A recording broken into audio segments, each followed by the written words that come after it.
Welcome to day 2 of the UB Mini-Grid short course presentation. Just give me a moment while I share my screen. In today's program, we'll have Dr. Kitesa Roro to give us a welcome and some any further apologies if there are any. And then after that, we will have Fiona to give a presentation on the generation dispatch optimization strategies.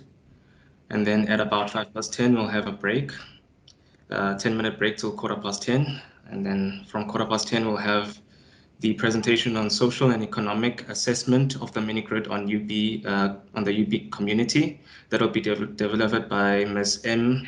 Lisala. And then we will have at 11 o'clock a presentation by Mr. Thomas Ross on the environment and financing or the costing tool development for the UB mini-grid. And then after that, we'll have a Q&A session. All right. And then without any further ado, I'll just hand over to Dr. Kitesa Roro to give us a welcoming and apologies. Thank you, Doctor. Thank you so much, Lindo. Am I audible from your side? Yes, loud and clear. Thank you. I would like to welcome you all and thank for those who managed to attend yesterday's workshop. And I'm really looking forward for a very productive day.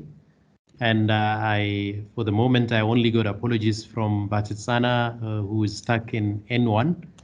But if you in any way know and would like us to note some apologies, please send us a text and put it in a chat box. And yeah, I'm really looking forward for a very good day. Thank you. Okay, thank you, Dr. Kitesa Roro. Okay, and then moving on to the next agenda on our program. I'll just introduce our speaker. The first speaker for today will be Ms. Fiona Oloo. She's a candidate researcher in the Energy Systems Research Group. Her educational background is in Bachelor of Engineering Science and Biomedical Engineering from the University of Witwatersrand, as well as a Bachelor in Engineering at honors level in Electrical Engineering, also from the same university. In July 2020, she was appointed as a candidate researcher and is still in that position currently. And her appointment was in the Smart Places Energy Centre under the Energy Systems Research Group, as mentioned. And then her main responsibilities include energy systems analysis and modeling. She has a strong interest in energy systems modeling, power systems analysis, and biomedical devices and electronics. She will be presenting the section on generator dispatch optimization as part of the UB Mini-Grid short course. Okay, please welcome Ms. Fiona. Presenting generator dispatch optimization as part of the small wind power integration in the Upper Blinkwater mini-grid project in the short course. This is an outline of the presentation. I'll be going through some background, study scope, modeling specifications, the methodology undertaken, results and analysis, the implementation of the dispatch strategy, which proves to be optimal, some conclusions, and then some recommendations of the study. Background. South Africa has a constrained electricity supply, and thus remote villages especially fall short of being electrified by the national grid. The Energy Centre at the CSIR forms part of a working group to pilot an off-grid mini-grid initiated in a remote village in the Eastern Cape in South Africa. The mini-grid is an existing hybrid system, which includes a photovoltaic system, battery storage, and diesel generator. The existing mini-grid takes advantage of solar resources, and thus, as another renewable energy, wind was an important avenue to explore as well. The role of the CSIR is taking the lead in the implementation of the wind component of the project and optimization of the whole system integration. Study scope. Some objectives of the study were to determine an optimal dispatch strategy of the various dispatchable generation sources. This refers to the battery storage and the diesel generator using a software called Homer Pro. The optimal dispatch strategy aims to minimize the occurrence of load shedding and excess energy curtailment. Homer in Homer Pro stands for Hybrid Optimization of Multiple Electrical Renewables. It is an energy modeling and optimization software. Homer simulates energy systems, shows system configurations optimized by cost, and provides sensitivity analysis. Another objective of the study is to comparatively analyze the implications of wind integration into the existing grid. An observation from previous load flow studies on the mini-grid showed that excess energy production occurred. Given this excess energy observation, feasibility of additional battery storage is investigated. Finally, another aim of the study is to formulate a practical algorithm to implement the optimal dispatch strategy. Some modeling specifications. So we started off by looking at the system as a whole and the configurations we want to study. We started by defining a base case and a wind integration case, and then finding optimal dispatch strategy for each case by comparing the inbuilt Homer dispatch strategies. It is important to note that the optimization studies are being done at a time when the generation sizes have already been selected. In other words, optimization in terms of system sizing is a limitation. So on the left-hand side, we have the base case, which consists of the electrical load, the PV system, diesel generator, and battery storage. Now on the right-hand side, we have the wind integration case, which consists of all the elements of the base case, plus the wind integration. Here are some specifications around the generation in the system. These are for the diesel generator, which has a capacity of 55 kVA or 48 kilowatt maximum. The PV array, which is 75 kilowatts peak.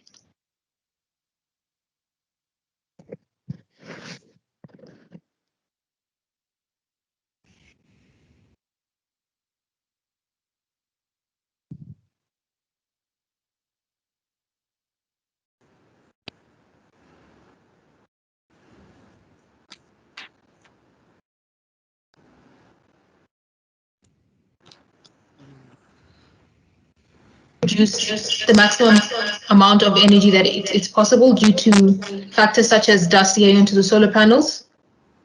Another point for the PV system is that the solar data used in the Homer model is obtained from the National Renewable Energy Lab's National Solar Radiation Database. The panels are placed at a tilt of 30 degrees and an angle of 0 degrees azimuth. The wind turbines, wind data is obtained from the NASA Surface Meteorology Database. The specific wind turbine model is unavailable in Homer Pro. Thus, a custom component is created using the data from the wind turbines. In terms of the component costs, only the capital costs are taken into account, and the fuel costs as well. The project lifetime is 25 years. The battery lifetime is 15 years. And the diesel generator lifetime is taken as 20 years. In terms of the village electric load, because the village is non-electrified, peak demand is modeled at 55.2 kilowatts. The load consists primarily of residential houses, and it's 69 households with roughly 303 kilowatt hours a day usage. As the village is part of the Greater Bisho customer load network, the demand profile of Bisho is used, which has a peak of 650 megawatts, and it's used to model the forecasted demand of this village by scaling it down. The time fidelity of the load data used in the Homer model is hourly data for a single year, and this is 8,760 hours, and it's taken from historical data of the Greater Bisho area. So the village electric load profile shows two characteristic peaks, one in the morning and one in the evening. And this is characteristic where the load is primarily residential homes. So the methodology. So now we're going to look at the dispatch strategies that are studied. A dispatch strategy determines the control of how the dispatchable generation, in other words, the diesel generator and battery storage, is deployed to serve the load when non-dispatchable generation or renewables is insufficient. The net load is a load still needed to be served after renewables have been used up. The dispatch strategies used in this investigation are Homer Pro cycle charging, Homer Pro load following, Homer Pro combined dispatch, and Homer Pro predictive strategy. Starting off by looking at Homer Pro cycle charging. This is when the diesel generator operates at full capacity to meet the net load, and excess power from the diesel generator is used to charge the batteries. It tends to be optimal where renewable energy penetration is low or absent, and it aims to save fuel on the fuel costs by attempting to store energy in the batteries for future periods to enable dispatch of the batteries more often. The next is Homer Pro load following. This is when the diesel generator operates at a capacity just to meet the net load. Excess energy from the renewable energies is used to charge the batteries, and this tends to be optimal where renewable energy penetration is relatively high. Next, we'll look at Homer Pro combined dispatch. This combines the logic of cycle charging and load following, depending on whether the net load is high or low in a given time step. It makes use of the advantages of cycle charging and load following dispatch strategies. In a given time step, it compares the cost of charging the diesel generator with the cost of charging using the renewables. Some restrictions are on the Homer software is that you can only have one diesel generator in the system, one custom selected component, although the number and amount of renewables in the system are not restricted. One of three main decisions are chosen for a time step to meet the net load in combined dispatch, and these are that the net load can be met by the battery only, that it can be met by the diesel generator operating at full capacity while it charges batteries as much as it can, or it's met by the diesel generator running only at a capacity enough to meet the net load. Finally, we look at Homer Pro predictive strategy. This uses the knowledge of future load demand and energy resources. It's 48 hours on Homer, and it functions to maximize self-consumption of excess energy. It aims to minimize any possible energy curtailment. It achieves maximum self-consumption of energy in the system by discharging the batteries in anticipation for future times when excess renewable energy will be available, so that it will have capacity to absorb it as much as possible. The success of the predictive strategy depends on accurate forecasting and the battery capacity that is available to store this energy. So some constraints that were taken into account on Homer. First, it's the battery state of charge set point, or SOC set point. And the specification is that the various power sources charge the batteries up to this set point chosen by the user. This is chosen as 100%. The set point, the diesel generator charges the batteries until the set point state of charge is reached, and it ensures that the battery is not discharged as soon as the load requires it. This avoids shallow discharge and charge cycles that ultimately diminishes battery life. It tries to make more use of the batteries to save costs on fuel. The battery charge cycle, are limited to 5,000 cycles over its lifespan of 15 years. The battery depth of discharge is set at 80%, so the minimum amount of charge the batteries can have is 20%. The fuel tank size of the diesel generator is 280 liters. And then if the diesel generator needs more than this capacity for a day, reserves are available. The diesel generator operation mode is set to emergency standby. This means that the diesel generator can't operate for more than 4,000 hours at full capacity in its lifetime of 20 years. The optimal dispatch strategy must account for all these constraints. So let's move to the results section. So in this diagram, we see the results of which dispatch strategy proved to be optimal.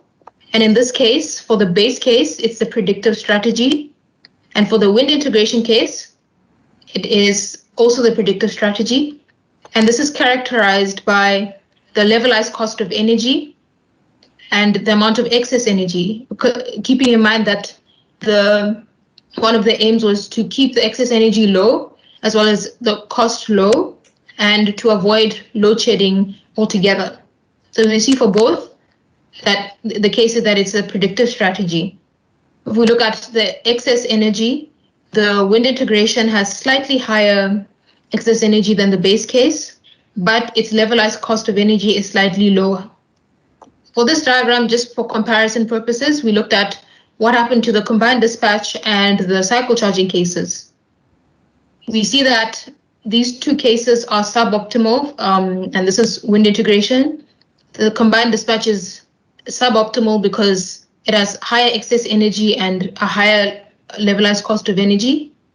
And then we look at cycle charging, which is suboptimal because there is some load shedding at some point in the year, and the levelized cost of energy is slightly higher than the optimal case. There is more excess energy as well in the cycle charging case than the optimal case.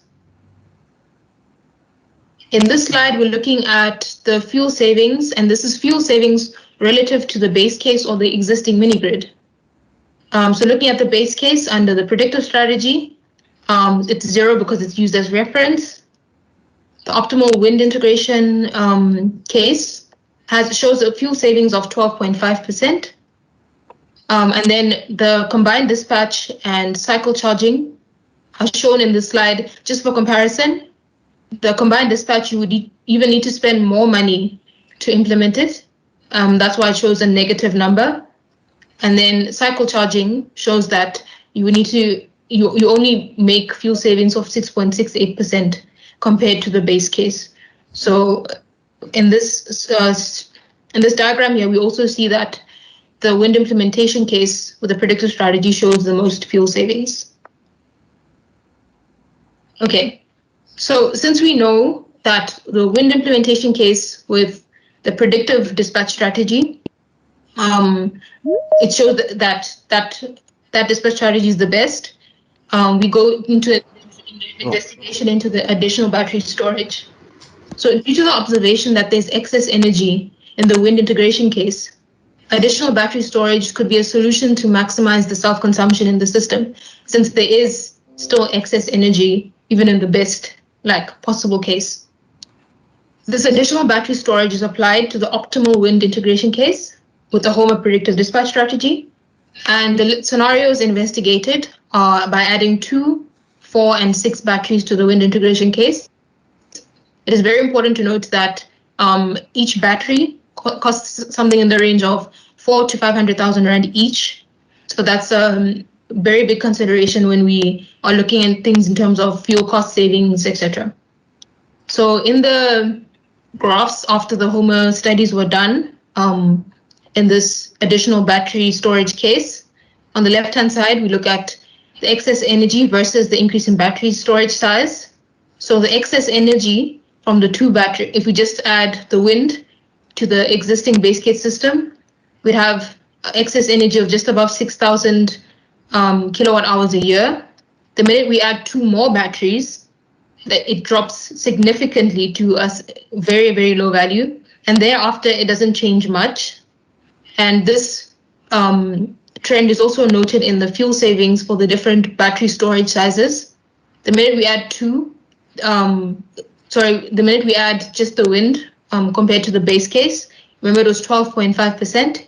When you add 2 batteries, the fuel savings only move by a little, not even 4%. And then thereafter, it stays relatively constant. So basically, this study shows that if you add more than 2 batteries to your system, then the benefits the capital costs of adding the batteries would outweigh the benefits that you get from adding them in. So this table summarizes what the key findings are. And as we mentioned before, this is the base case at the top, and then it just shows all the other cases that we looked at. Remember that the combined dispatch and cycle charging were just shown to for comparison purposes, and they are suboptimal as there's much higher excess energy, and the levelized cost of energy is either like the same to the base case or higher. So these two are suboptimal. This was the wind integration case with from the base case adding in the wind. This is the results that you get. And the levelized cost of energy is 2.59 Rand. The line in green shows the possible best case that you can get out of all of the cases that we tested. It has the least amount of excess energy. And it's interesting to note that even though you add in, you consider the capital cost of adding in the batteries, it seems to have the same levelized cost as the base case. So that was something interesting to note. And it seems to have the highest fuel savings. Thereafter, with more batteries, it doesn't really change that much. So since we know that the predictive strategy is the optimal dispatch strategy from our studies, we needed to find a way to implement this. In other words, come up with an algorithm of how it would be implemented. Although HOMA allows for the application of its inbuilt dispatch strategies to various system configurations, it doesn't detail a practical implementation. Thus, the team formulated a practical strategy algorithm for implementation by the mini-grid controller.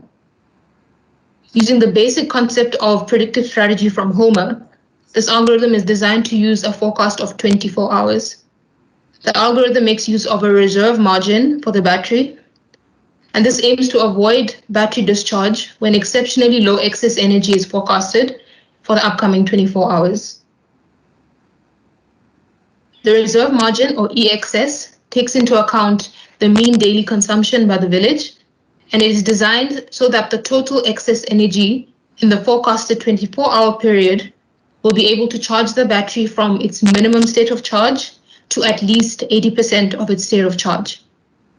To fulfill the condition of charging the battery from the minimum state of charge to at least 80% of its state of charge, the following equation must be satisfied that E total is greater than or equal to the reserve margin plus the mean daily consumption, where E total is the total forecasted energy generated by renewables in 24 hours.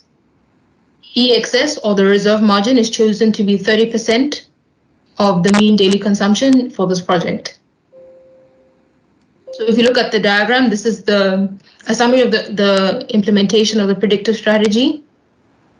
And it takes into account the battery state of charge, like where it is, the forecasted renewable energy, and makes use of the diesel generator where the battery and renewables fall short to supply the load.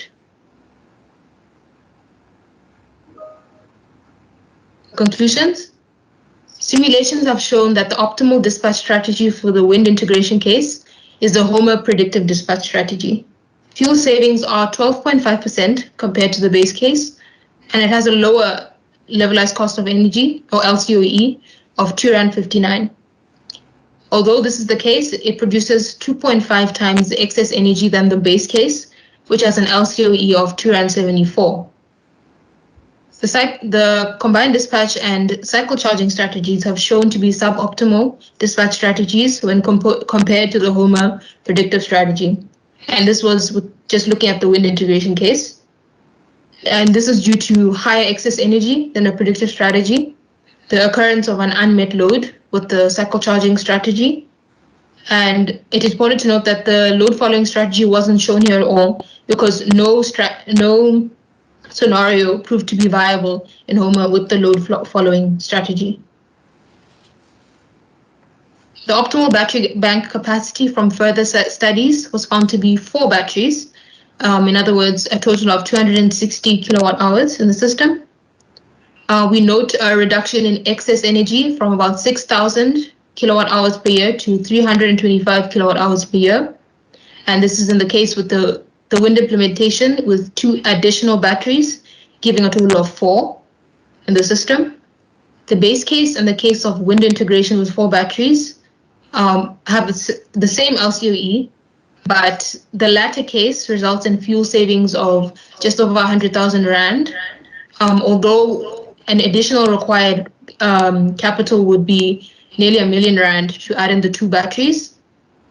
The assumed load is applicable only to the initial year of electrification and may increase as the village electrification expands. Increased future load could contribute positively to making use of the excess energy produced by the system. Conversely, increased future load could increase the likelihood of load shedding due to the variable nature of renewable energies. So some recommendations from the study. If wind power is to be integrated and costs are not constrained, 2 additional batteries are recommended to make use of the excess energy produced, that is to avoid curtailment, but it means an additional cost of 920,000 Rand, which is approximately $54,000. The predictive dispatch strategy, as given by the design, should be implemented for holistic optimization of the energy resources in the mini-grid. If costs are constrained, then it is recommended to have the base case, which can serve the load as it stands. The predictive strategy is to be reviewed annually in response to changes in system design and key input assumptions such as demand profile. I'd like to acknowledge the team who were part of performing the study with myself. That's Pasitana and Mr. Mbedi, and the Energy Systems Group Leader at the time, Mr. Crescent, GIZ Sajan, Senedi, SAWEP, and DMRE. Thank you.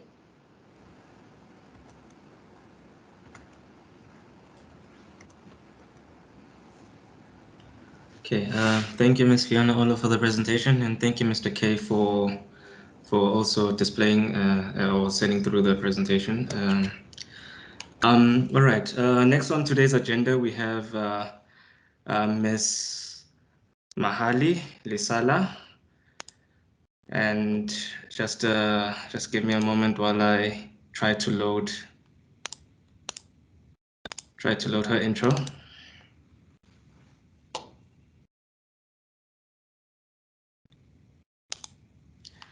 Okay, yes. Ms. Lisala is a PhD candidate with a research focus in agricultural economics. She has a master's degree in economics, and her research interests are in the livelihoods, well-being, and socioeconomic development. Her presentation will be on the social and economic assessment of the mini-grid on the Upper Blinkwater community. So yes, I'll just hand over to Mr. K to just showcase her presentation. Thank you. Lesala is a postdoc who is therefore responsible for the social and economic assessment and the impact of the project on the given community. So he will give us a summarized result from the survey which was conducted. I say take over, Mr. Lesala. Thank you, Prof. Thank you once again, ladies and gentlemen, for your time. Like Prof said, my name is Mahadi Lesala. So we're tasked to look into the social and economic aspects of the Upper Blinkwater community in relation with the mini-grid project.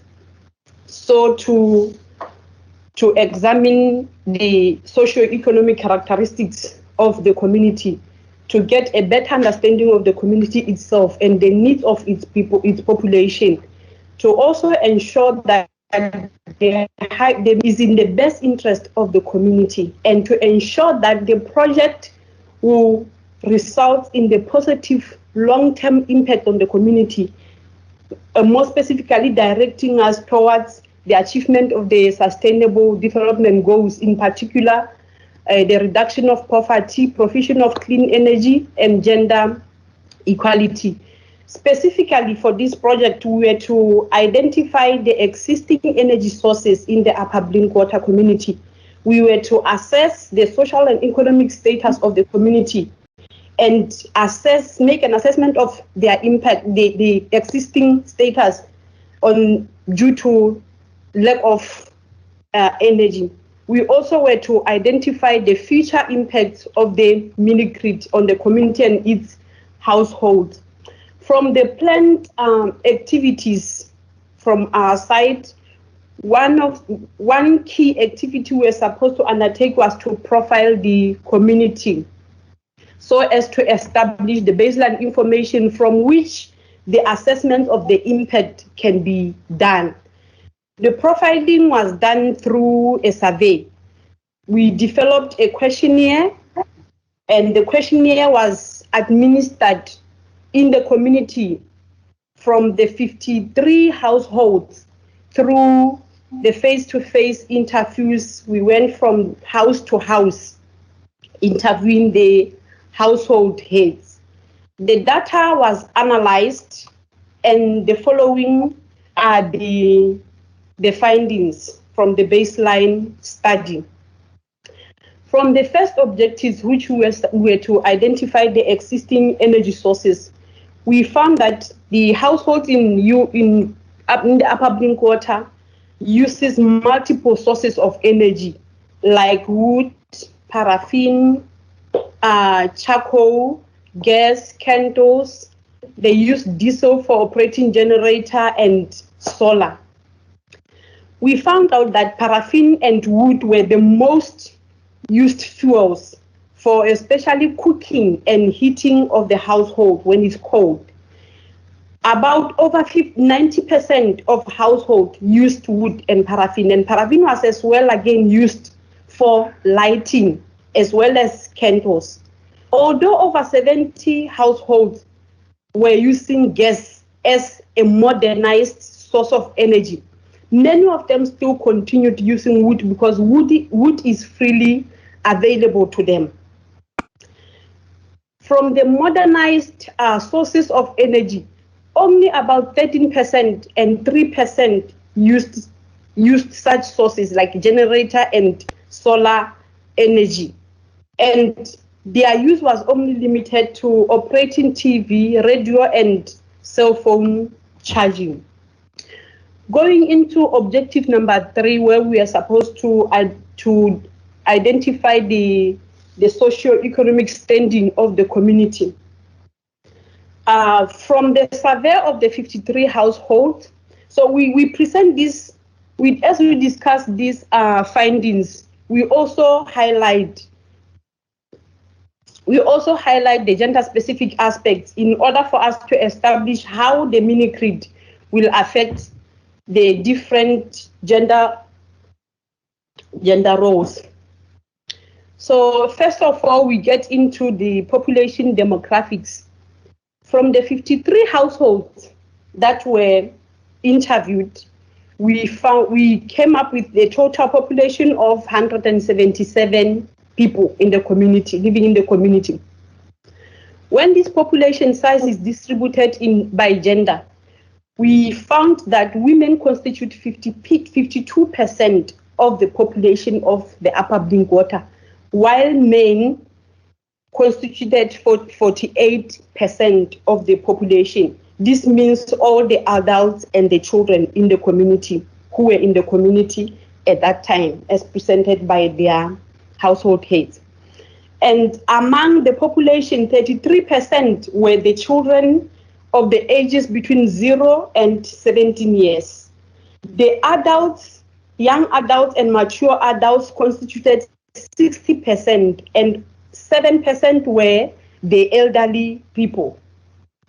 Coming into the household demographics, we found that more households were male-headed than there were female-headed households in the community.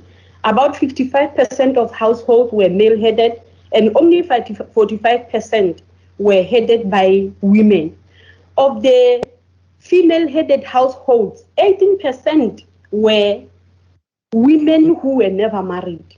15% were widows, and 8% of the household heads were divorced women.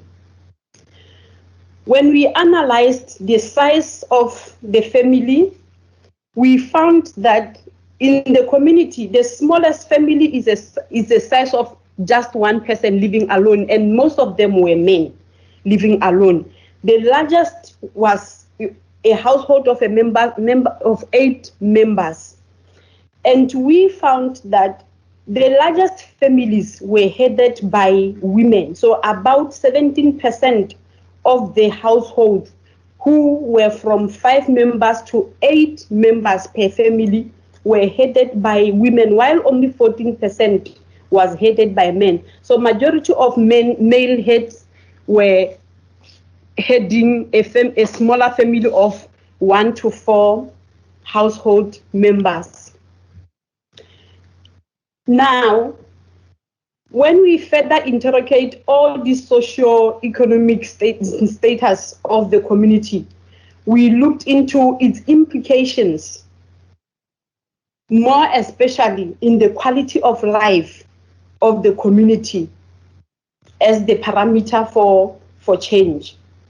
So quality of life and a decent standard of living can be measured by a number of variables. But for this community, we considered income and family size, type of dwelling, quality and availability of education, access to health care, access to clean and safe water. We looked into agriculture and land use and the safety. All these are the social implications. We'll later on look at the economic implication. When we analyzed the household income and family size, we found that majority of the female-headed households only survived from income between, most of them survived from the income ranging between 0 and 1.5. And in most cases, this income came from the social grant. According to the data, 69% of households in the community have their income sourced from the grants, whether old age or the child support grant. But we also later on find that child support grants makes the most because 62 families were receiving a child support grant. So most of the income is generated from the child support income.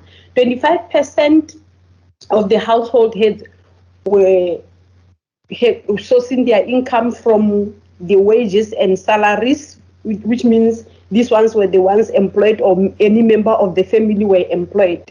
17% were receiving remittances from all those who have relocated, who are in urban city or in urban areas to source a better living. And 80% was sourced from those who were self-employed. So having looked at the incomes and the size of the family female are heading, we realize here that women-headed households that are largest in the community, yet their incomes are the most lowest, as indicated by the average income, household income, the average household income, which for women is only 1,970 compared to 2,109 for men. We also realize that many of these female-headed households, which are the largest family, many of them are headed by old women.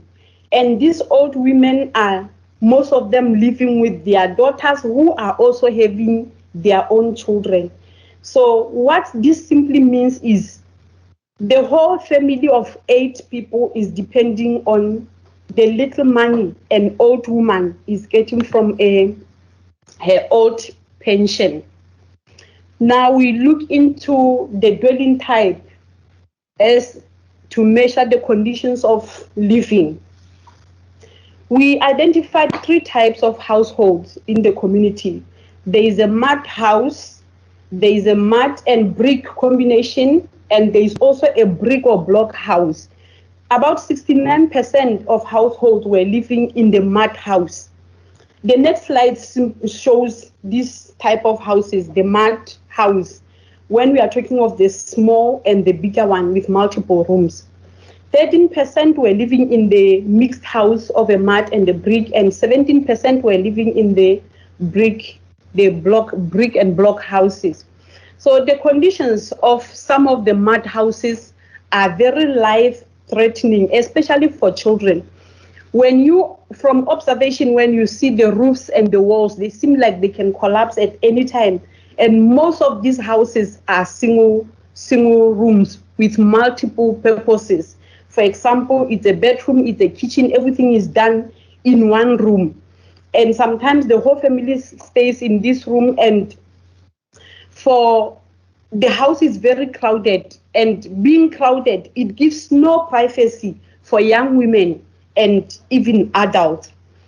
The implication of this is it doesn't only signify poor living conditions, but the severity of poverty in the community. And it also forces or pushes the young girls into early marriages, trying to seek the privacy they lack and the overcrowding in their homes.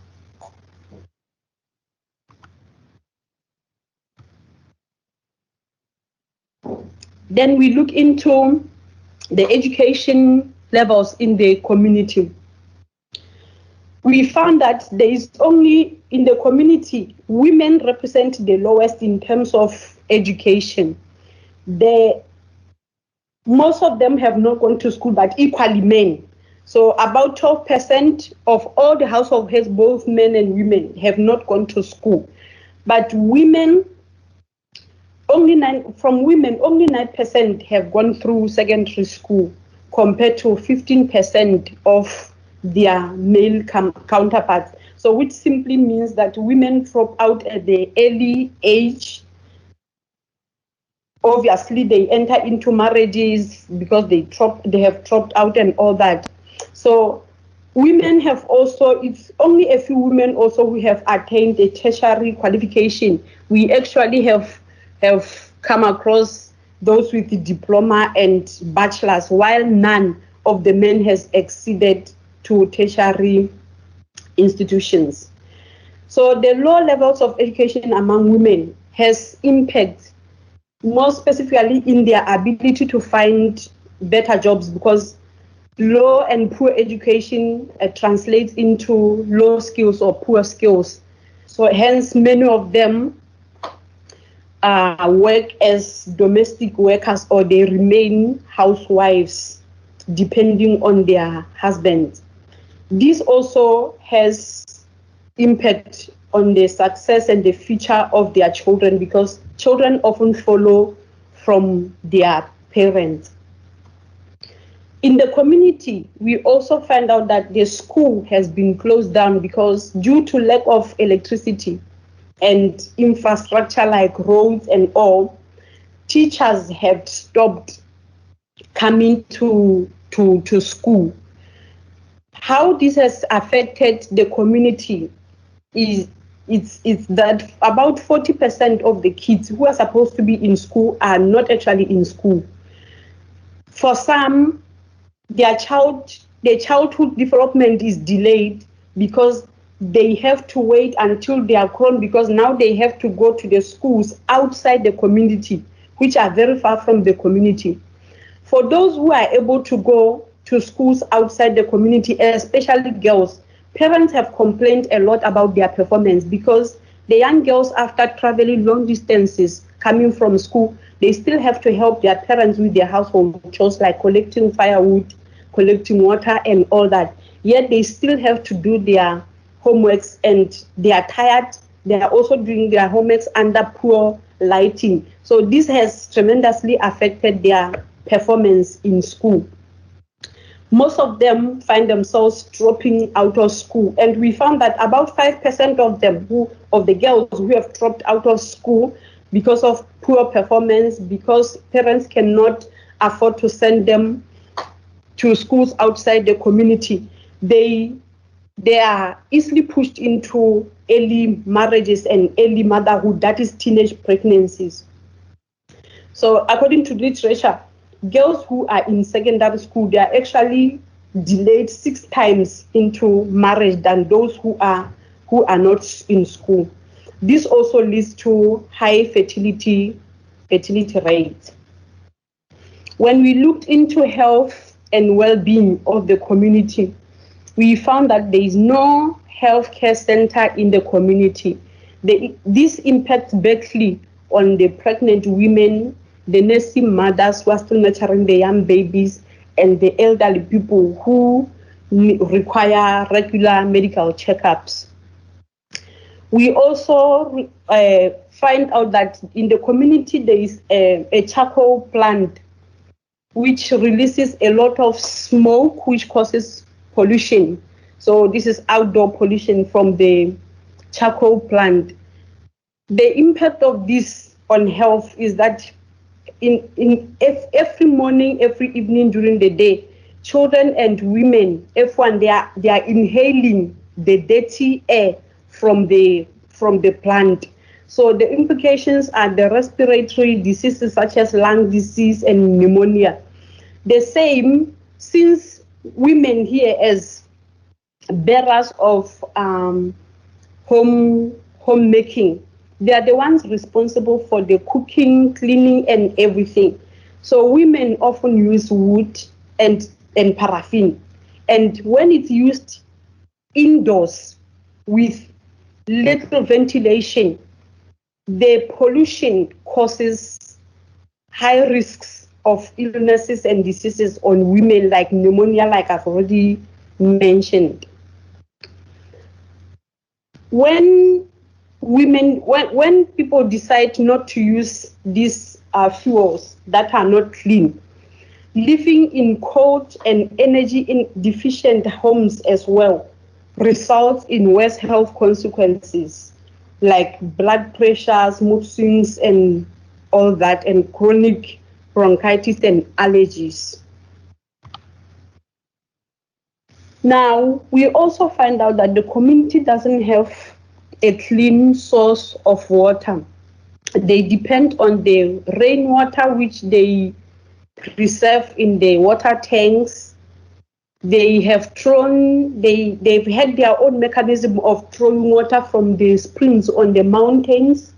But since the water doesn't have the proper purification systems, the community, mostly children and women, are prone to waterborne diseases like diarrhea. And the fact that they use all these slow and inefficient sources of energy to boil water to kill the germs and all that comes with it is always not put into practice. So at the end, they suffer all these kind of diseases like diarrhea. Carrying the water buckets every day by women and young girls as well can cause the health risks like back pains and neck pains. Now, we also observed from the community that the lack of water has impact on personal hygiene. For example, because people are preserving water since they fetch the water from distance, sometimes kids can go for some time without taking a bath, even adults. So even if they have to take a bath, they just have to use the little amount of water as possible as they could.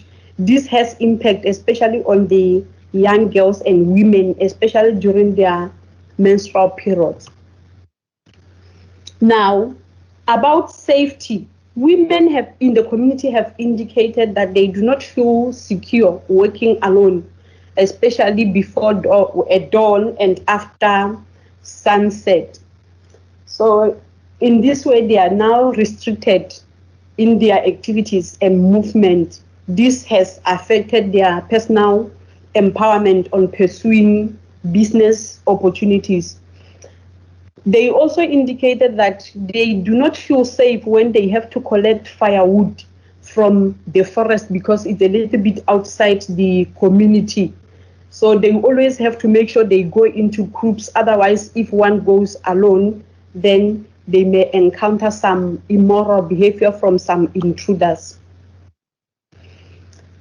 We now looked at the looking into the economic impact. We looked into the income generating activities in the community. So we found that there is only one major economic activity happening in the community. So that is the charcoal plant, where most of the men in the community are employed. Now, the employment types, obviously, in this community, since the charcoal plant is the only activity, most of the men are employed in the charcoal plant, but the plant is not very women friendly. So women are therefore forced to find jobs outside the community. But unlike men, women are not very free to migrate to outside the community, especially if they are married. So most often they are subjected to just remaining at home and taking care of their families while their husbands migrate to look for jobs outside the community.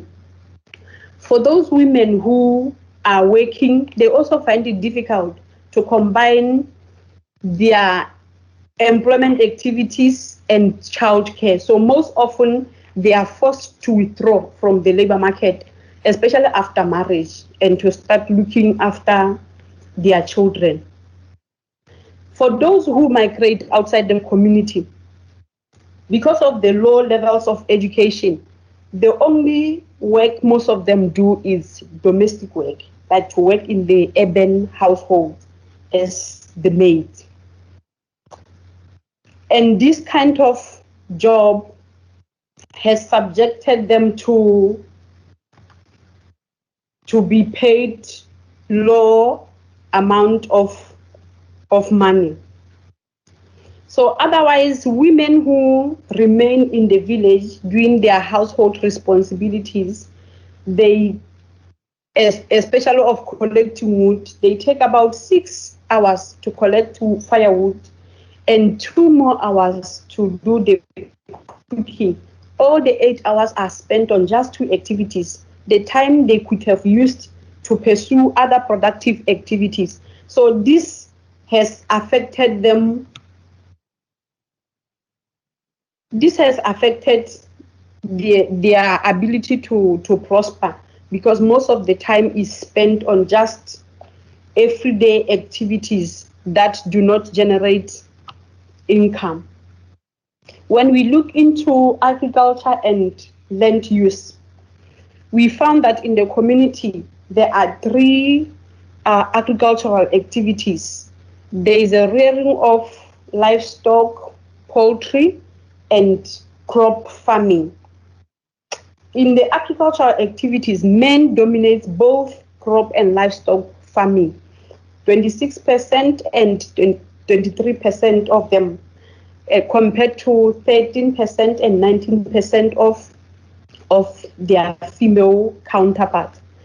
When they were asked of the reasons for farming, women indicated that their priority is to feed the home, while men's motive was to maximize their profit. So since women priority is feeding the home, women are lagging behind in terms of engagement in economic activities. This is just how much lack of economic activities and electricity has affected them in the village. Migration is one other economic variable we looked into. So whether women have migrated or their husband, it affects them, because if the husband migrates in search for a better living, a woman remains in the village as a home carer, taking care of the family. However, this is somehow good for women because this is the only opportunity they have to make all the decisions, to make all the decisions they could not take in the presence of the husband. For women who migrate to urban areas from the village, the move may free her from the conservative life and constraining traditions of the village. And this can accord them opportunities for higher education and better paid employment. Although most of the female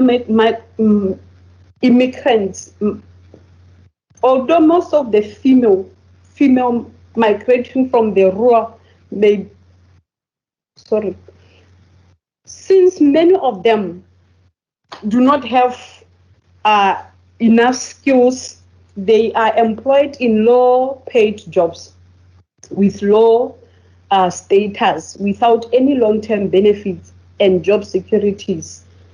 So their earnings are very low. However, they are still better than those who remain in the village because they can at least send their remittances to support their parents and the siblings at home, and they enjoy a better status compared to those who remain in the village. And again, for those who have children and have migrated, in most cases they leave their children with the family members and relatives. This can somehow lead to child neglect, which can result in permanent negative impacts on the child as they grow. The urban centers also have limited opportunities, especially for women with low education, like those coming from the UB community. So women can end up subjecting themselves to immoral activities out of desperation of making a better living. Our objective number 3 was to identify the future impact of the mini-grid. So it is expected that the mini-grid will create a more child and women-friendly environment, because the expectation is once there is electricity and the mini-grid is extended, the school can reopen, so electricity will be used in school. Then there can be proper and decent housing to provide a decent and quality life for the qualified teachers, and the community can now retain the teachers. So education access will improve, health and well-being will be expected to improve, fertility rates amongst the women will be expected to decline, public lighting will be expected because for women to feel a little bit more safe to walk on the streets or even outside their homes. It is expected that electricity services will be accessible to all households who want it in terms of affordability and reliability. Otherwise, people will still continue using their unclean energy sources, and this is what I think is being tried to discourage. We also are expecting that women will be able to use all their appliances with time. We again expect that the mini-grid can be extended to pump water, then provide safe and clean water to the community. It is also expected that the telecommunications can be improved and more income generating activities and employment will be created, and so poverty will be reduced. We recommend that since already people have started the home gardening, we encourage that it is improved so that they improve their livelihoods and their incomes once water is available. Once water is also available, powered by the mini-grid, we encourage that the community starts the community projects to empower women. Community projects like the community garden, the water purifying systems, and so on. So we'll still identify more as time goes. We also have observed that the community was a homestead, an abandoned kind of homestead. So we believe that if the mini-grid is extended, then the water can be pumped for irrigation, and we revive the agricultural activities in the community so that employment is created and incomes are improved. If the road is also constructed, it will make life easier, especially for teachers who will be coming from, who are residing in Fort Beaufort, who do not feel comfortable to live in the community. It will also make ease of access of the community to the urban center where all the amenities are and all other municipal services are provided. What we learned out of this exercise is it is important to engage the community at all levels of the project for them to understand everything that's happening in the community and for them to be free to express their challenges and their views of the project. This has created a harmonized environment even for field workers because the community were prepared to receive us as we engage with them. We also saw that regular interactions and updates from the social facilitators, the community, the councillors, and the reference committees enhanced the willingness of the community to participate in the survey. And in so doing and providing all the appropriate information, the project will be sustainable. Going forward, we plan for the second survey from which we identify the key indicators that will be monitored in the long term to assess all the expected impacts. Thank you.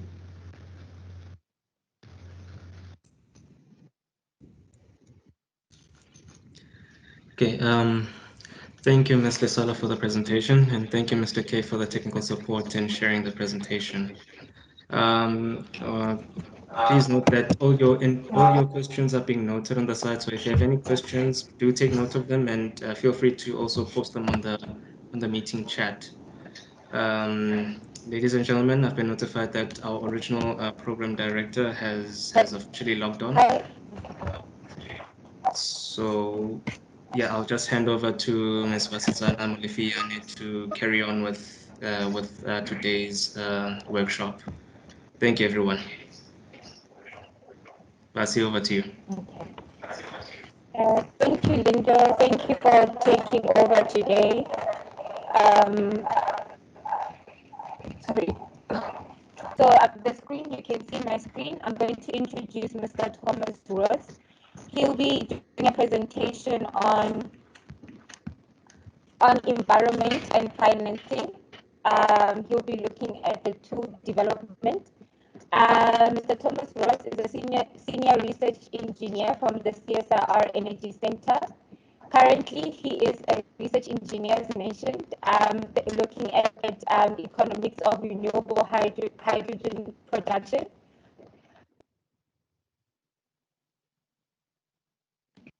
Until March 2019, he was appointed as a principal research engineer, again at CSIR under the Natural Resources and Environment Desalination, Water Treatment, and Water Energy Nexus. And then from January 2010 to March 2016, he was appointed as a principal research engineer under the CSIR Defense, Peace, Safety and Security, concentrating solar power and energy.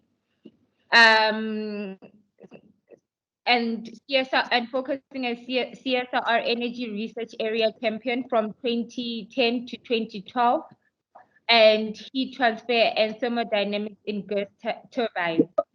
From April 1993 till December 2009, he was appointed as a research engineer under the CSIR Defense, Peace, Safety and Security Research Group, looking at heat transfer and thermodynamics in gas turbines.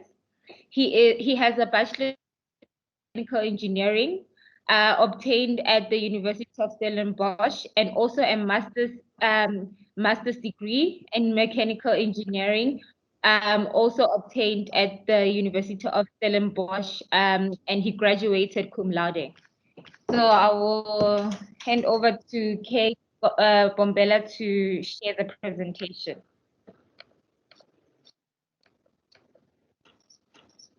Greetings, everybody.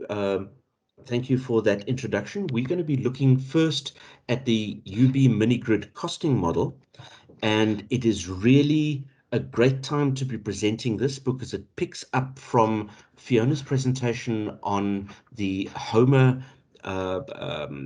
modeling earlier today, as well as some of the design issues mentioned by Mpedi yesterday. As an overview, I'm going to be looking at the different worksheets of the UB mini-grid costing spreadsheet. I'll be looking at the levelized cost of energy calculations using the Homer modeling load profile and comparing the predictions of the costing spreadsheet with that of Homer. Then we'll be looking at actual historical data, and you'll remember that Alistair had this question about this yesterday. I'll be looking at calculations for using an assumed future load profile and then some conclusions. Now, the costing model is essentially a modified version of an existing UNDP spreadsheet model obtained from their de-risking renewable energy investment program. Now, the purpose of that is to determine the LCOE for rural solar PV and battery mini-grids before and after the introduction of public instruments. At this point, we are not all that interested in the public instruments aspect, only in the calculation of the levelized cost of energy. The modified tool is organized into the 13 worksheets that you see here. We're only going to be looking at the underlined worksheets. Those that are not underlined, we will leave out for now. So we begin with the summary output worksheet. It is the first worksheet, worksheet number 1, and the elements presented on this worksheet are only for information. There is no user editable cells here.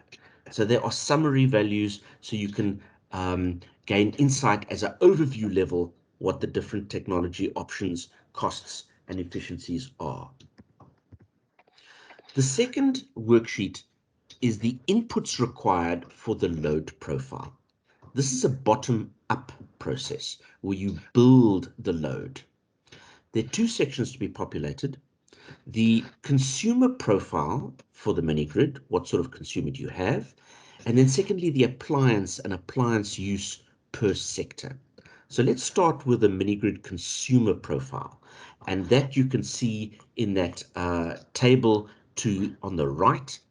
We have 4 sectors currently accommodated. A household sector, and we have 60 households modeled at the moment for the mini-grid.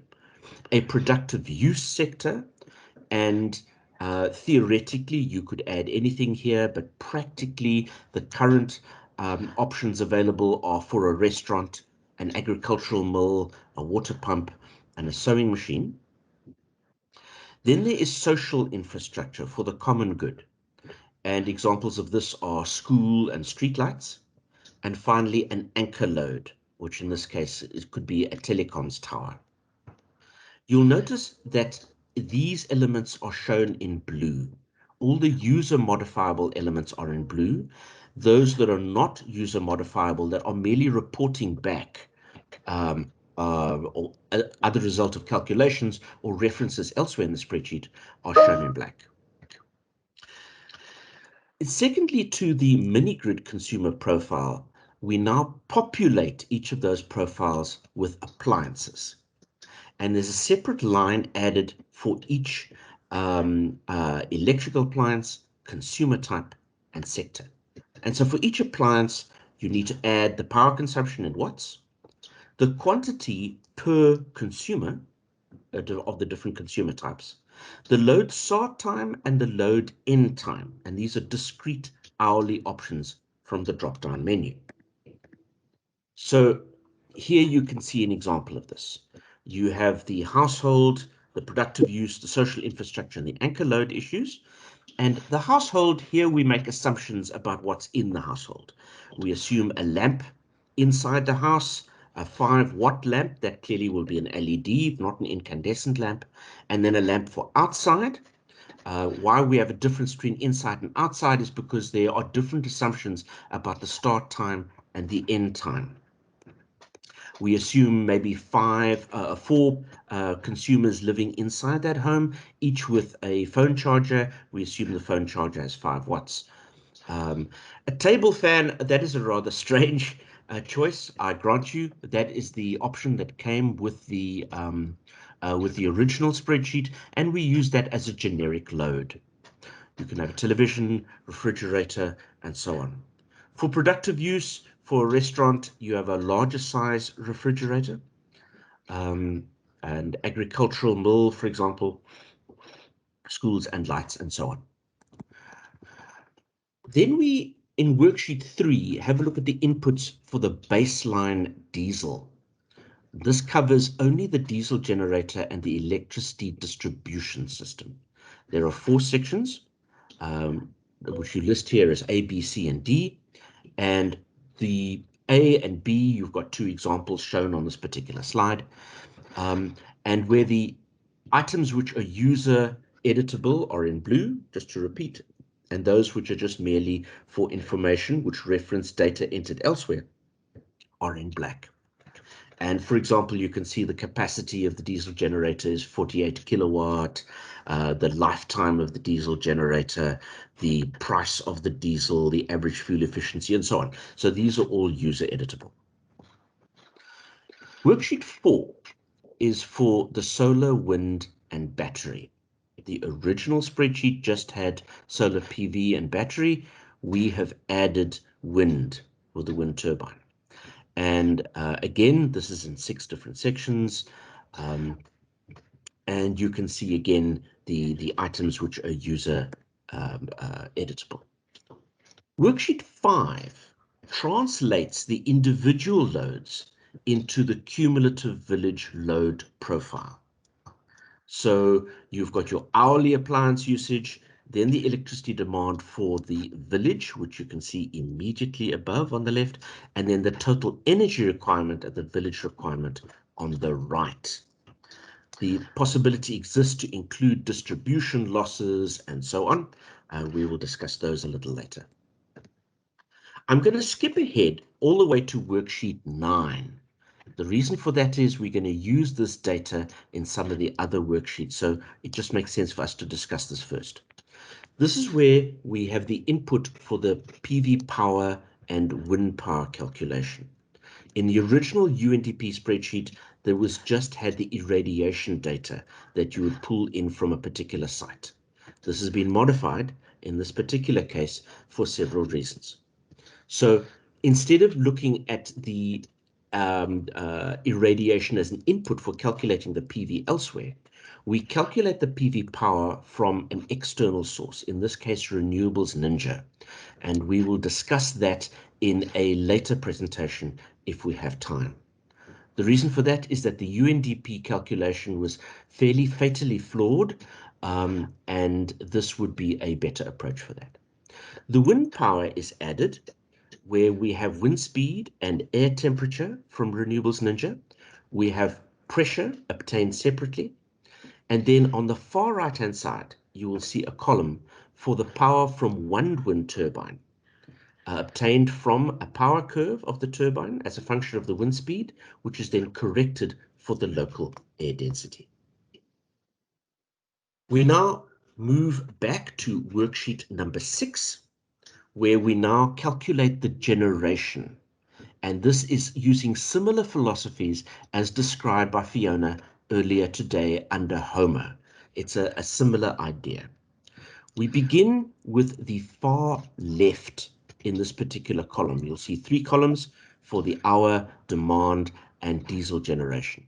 This is the baseline, assuming that the demand of the load, in this case the village, is met only by the diesel generator. And also we want to point out that the diesel generator cannot operate at a power setting lower than the minimum. So it's either switched off, which is 0, or it's the minimum power or greater.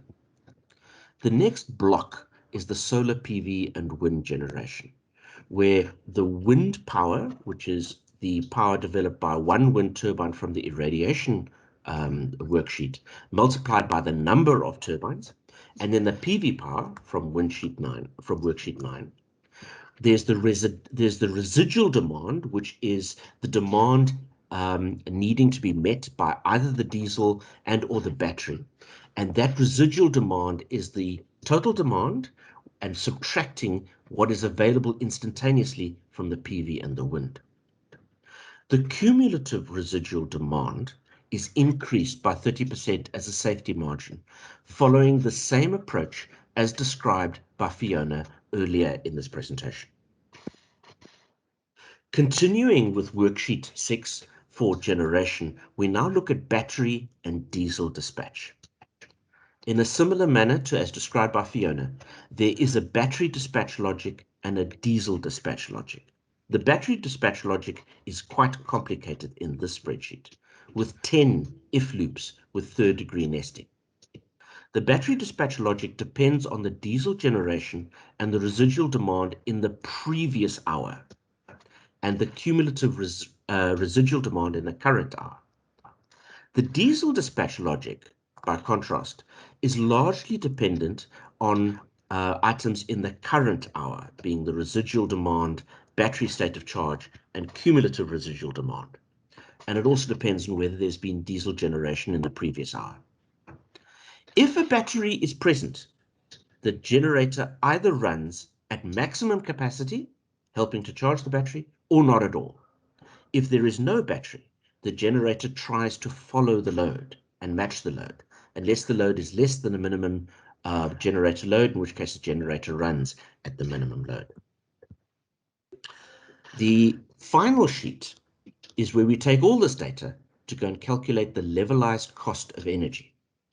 The sheet titled Solar Wind Simple is one which I added because the previous LCOEs are quite strongly influenced by financial instruments and so on, and it's really not interesting to us now. We just want to find out what is the LCOE in the end. And you can see a number of elements here showing your annual diesel generation, the annual demand unmet by renewable power, service demand, curtailed power, all that sort of thing, finally giving you your levelized cost of electricity in the very final line, line 49. Okay, so now that's described all the worksheets of the costing tool. We're now going to perform some LCOE calculations and take you through some of the assumptions that we made. We begin using the same assumptions as used for the Homer modeling, and were 3 infrastructure combinations modeled: the base case, which was the 75 kilowatt assembly, the 55 kVA diesel, which is 48 odd kilowatts, and the 6 65 kilowatt hour lithium-ion batteries. The second case is the wind integration case, where to this we add 6 Kestrel wind turbines, and then the wind and extra batteries case, which is the same as the wind integration case with an additional 2 lithium-ion batteries. Now, the modeling was performed using 2 versions of the costing modeling spreadsheet: the original diesel dispatch strategy and a modified diesel dispatch strategy, which I'll describe later.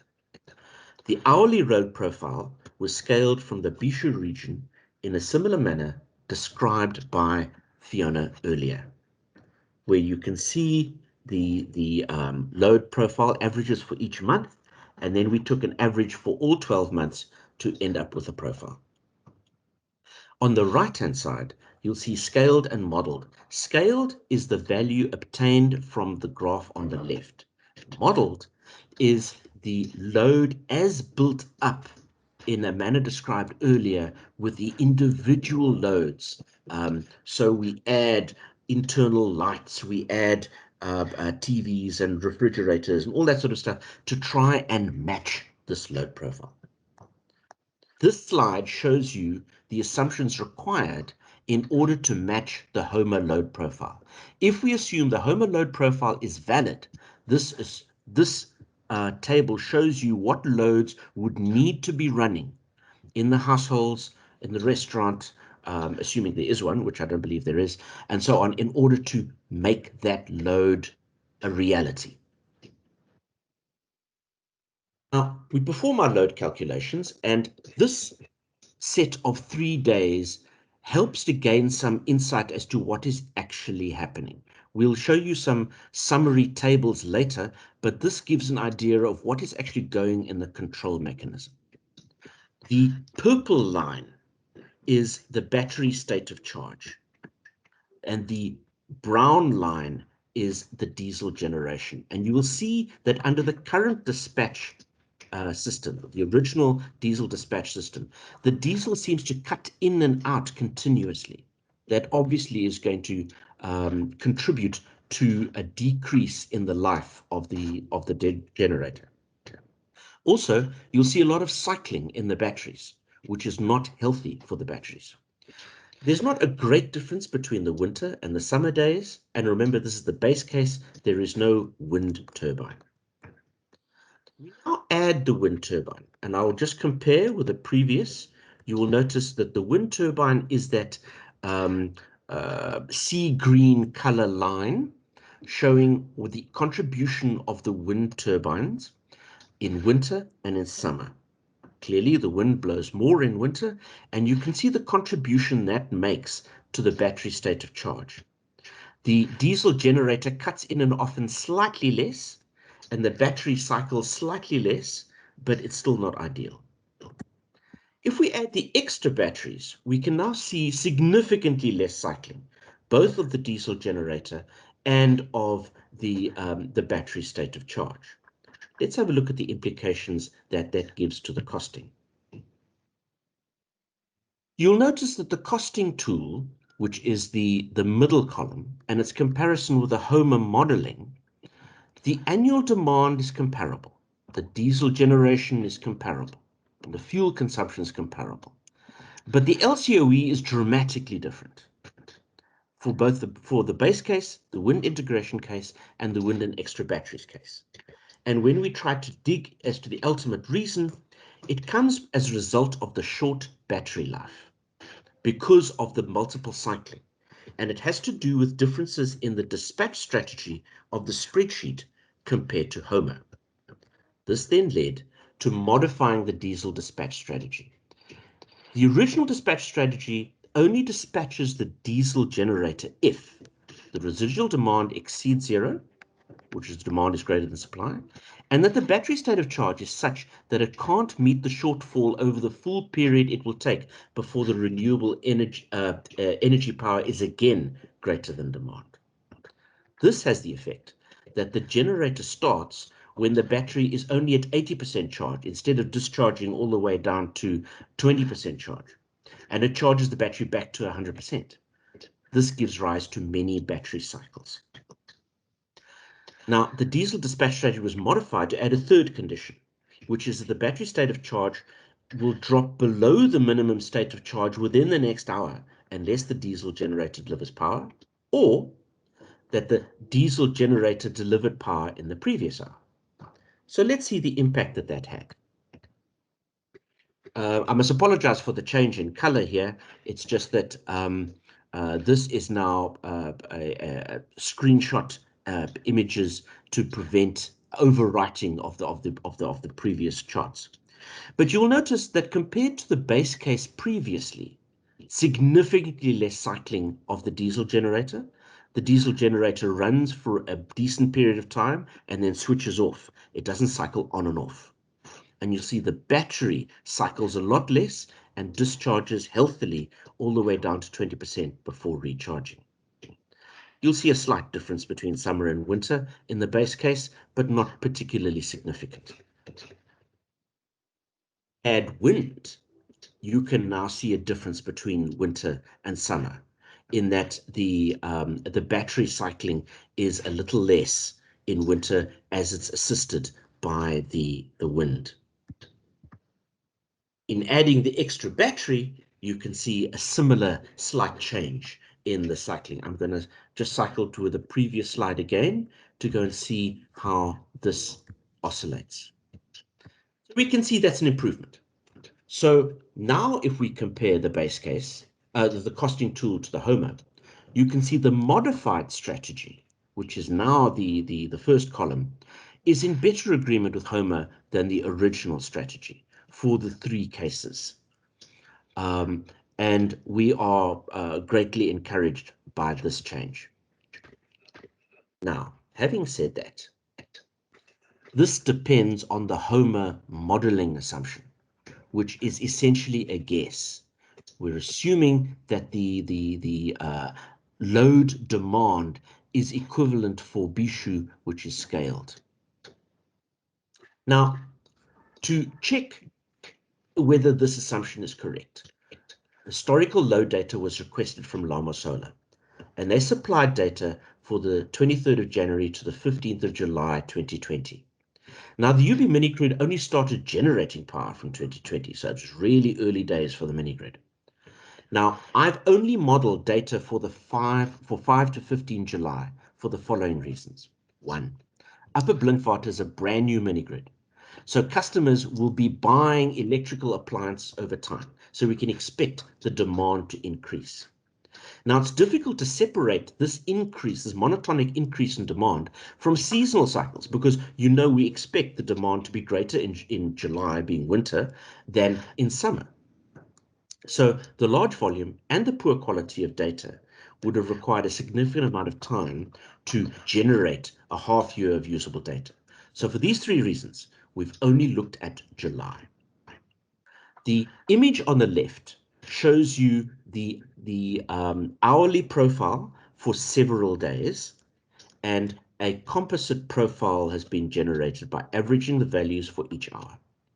You'll notice a double peak, which is very interesting, because the idea of the HOMA mini-grid was going to be that it provides for loads which are non-thermal, lighting, some motive power, information and so on, but not thermal demand. But the double peak suggests that some thermal heat could be being generated. So are they using electricity for heating rather than gas? On the right-hand side, again, we see how the modeled load profile to actually build up the same profile as which we can see from historical data. Here, we can see the elements which are required to make up this charge. And you'll see the 0 for all the productive use. There's no restaurant, there's no agricultural mill, there's no school lighting or telecoms base station. You'll also notice that I'm assuming that only 40% of the households, I'm assuming, have got a television, half of the households having a fridge, and 80% of the households having a load equivalent of a table fan, and I'm assuming that's for thermal loads, some lights, some phone charging. What does this show us? Well, using this as a load profile, we can see a significant difference in the rate of charging and discharging for the battery. So in the base case, no wind turbine, we can see that the battery charges and discharges once a day, both for winter and for summer. It's a much happier battery. You'll notice that the diesel generator just doesn't kick in at all. We now add the wind, and you'll see that in winter, the battery really struggles to discharge because the wind and the solar together really make up a large dominate the consumption, and you'll see a large amount of curtailment. That's that thick blue bar in vertical bars. So a fair amount of that power is then curtailed. If we now add extra batteries in winter, the battery really struggles to discharge. So if we now look at how this translates into economics, we can see that the levelized cost gets particularly high for the addition of wind and for batteries, and that's really hard to justify. Let's make some further assumptions and say it's only 6 months in to the UB mini grid. Let's assume that the community is now starting to gain a little bit more faith. They've maybe got a little bit more money. We assume that every household has got a fridge, every household's got a TV, every household has got this table fan, in inverted commas, to match the morning and evening peaks. Let's also further assume that there's now a restaurant or a shebeen with a 200-watt refrigerator for beers and other refreshments, a 100-watt television set, and 5 lights. Let's further assume street lights, 15 street lights, 1 light for every 4 houses. That's possibly a reasonable assumption. But we don't assume any productive use at this point. And that then gives us this demand profile that you see below here. This again shows you the demand elements to create this profile. I've described the household, you can see the restaurant, and so on. Now we see a different behavior. We see that the batteries cycle in the base case to 2 cycles a day, and we see the generator kick in the middle of the night in winter, and again in summer. We now add the wind turbine, and we see the generator doesn't kick in winter for many days, but it does kick in the middle of the night for summer. And if we double the number of batteries, or rather add the additional batteries, we see that the amount that the generator kicks in is greatly reduced. What does this translate to in terms of cost? Well, this is looking significantly more attractive. We see that adding the wind and adding the extra batteries reduces, or certainly with the battery case, it reduces cost, and in the wind integration case, it reduces the diesel fraction, both of which are positive elements. Brings us to our final set of conclusions. A UB mini-grid model has been developed. It's adapted from the UNDP spreadsheet, and it gives a good agreement with the HOMA analysis using the modified diesel dispatch strategy. Regarding the HOMA load profile, we make the comment that it really is a suburban or industrial profile. The 20 kilowatt demand from midnight to 4 o'clock is half the peak load, and that's possibly not a realistic assumption for a rural mini-grid. There is no justification for such a high demand. In my case, I could only match that assuming a 10 kilowatt industrial mill and a 4 kilowatt telecoms base station operating through the night. And the LCOEs predicted by the costing model are similar in all 3 cases. For the historical load profile, which is actual data from the mini-grid, admittedly from only 6 months old, it doesn't justify the investment of the wind turbines and the extra batteries. And there you can see the LCOEs. If we allow the future load profile to evolve in a way which I believe makes a fair amount of sense, you can see that the LCOEs start looking really interesting. And for this load profile, the wind turbines, batteries are definitely recommended. I must stress some disclaimers in this analysis. The CapEx modeled was only for the diesel genset, the PV field, the wind turbines, the batteries, and the inverters. And the only OpEx considered was the actual diesel consumption. What was not considered was the CapEx of the distribution equipment, which clearly is necessary, the wiring, the transformers, the end-user equipment such as meters, and the remaining OpEx, which is the PV field, the wind turbines, diesel generator, electric maintenance, was not considered. That said, all of these can still be accommodated, and that could possibly imply future work. I'll happily take any questions at this point. Thank you, Thomas, for that presentation. I believe what what we're going to go into now is the Q&A session.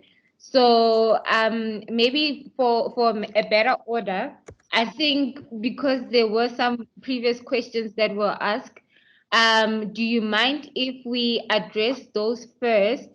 And not at all. Not at all. You're the program director. Then take questions on the costing tool. 100%.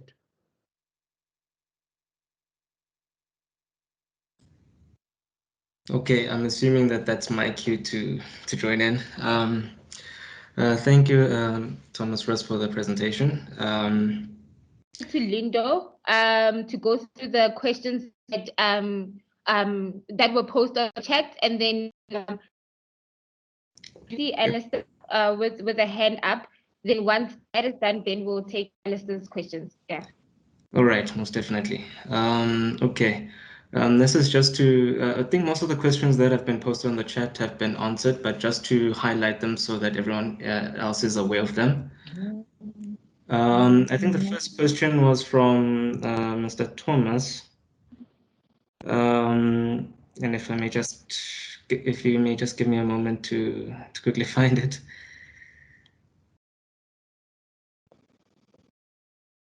Right. Yeah. So the first question was that is there any future information on the charcoal plant?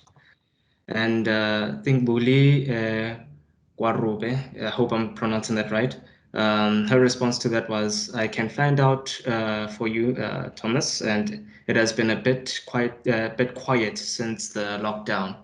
So I don't know if there's anything else that needs to be said on behalf of that question." Yep, that's good. All right, moving on to the next one. Another question from Thomas again. Has the HEPA water roller not been introduced to this community? And I don't think that one has been answered yet. Yeah, I noticed the question about the heavy burden placed on ladies collecting water and collecting firewood. And the moving of water with the hippo roller has been quite successful in other communities. Okay.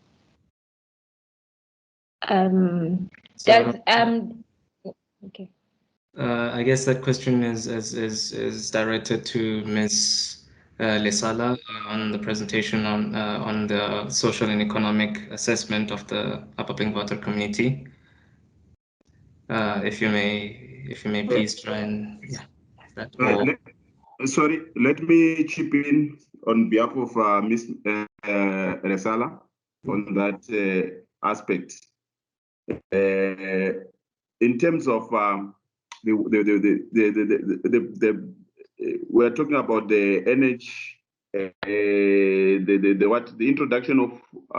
You said, can you come again with the question?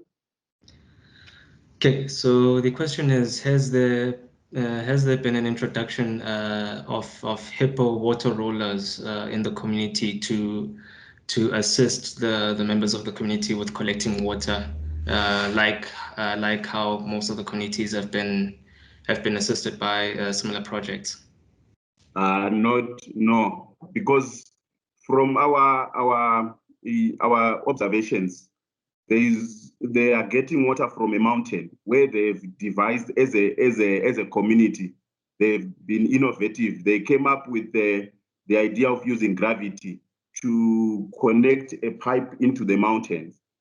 So they are actually being innovative on their own in supplying the water to the community. So that is the only thing that we observed there. And during the time that we went for the survey, it was even difficult because you see the tank that was shown, the Jojo tank that was shown. It was the only they get that water from the mountain through their pipe that they've constructed. So you realize that it was dry and it was actually problematic during that time. Okay. Thank you, Mr. Shambira.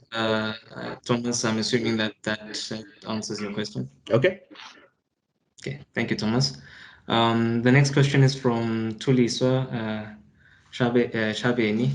And hers is, what type of household appliances are powered by the system? Can they cook and store food? And I think that's also directed to the presentation on social and economic assessments. Thank you. Can someone hear me? Yes, loud and clear. Yes, it's Lesala speaking. As much as we know, I think this one can quite be answered by the people who are actually working with the systems, because as yet, I don't think the system is meant to take so much appliances. So cooking is not part of it as yet, as far as we know for now. Hence, we are saying we wish if it's expanded, the minute grid is expanded, then households can be able to use all appliances. But for as far as we know, they cannot use stoves. But I think people who are working directly with the systems are the ones that can easily provide the correct answer. Shambira, do you want to help?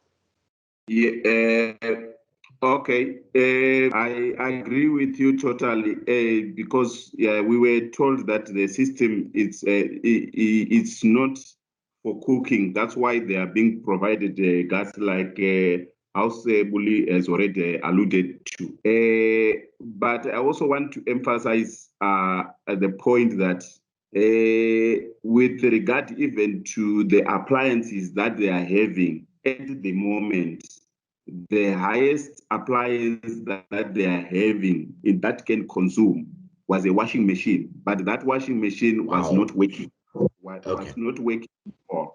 It was just somebody who was donated that one from a previous work. And, so the things that we actually saw that was actually working was a very small radio that, those radios that we used to hear a long time ago. That is the one that's working for the whole, from the communities. Other things is cell phone charging and so forth. Those are the things that we can actually say these are the appliances. But in most cases, TVs, it was rare to get one. If it was there, it was just there from somebody's previous work, and it was just not working. Yeah, even for decorations or so, to just decorate their sitting rooms. So most of them are not being used for now, and except for a few households where they have generators, this is where they are able to operate their TVs. But otherwise, most families, they have already gathered all these appliances, just waiting to be connected when the system allows. So okay. I hope it's answered. Now, on the question of the charcoal plant, I think I'll make a special request to our facilitator, Ms. Bully, because it wasn't in our scope initially when we went to for the feasibility for the baseline study. So I think in our next survey, it would actually would love to include it so that at least we can get much more information on it, so that going forward we know how to maybe incorporate it in everything that we'll be doing. So, Bully?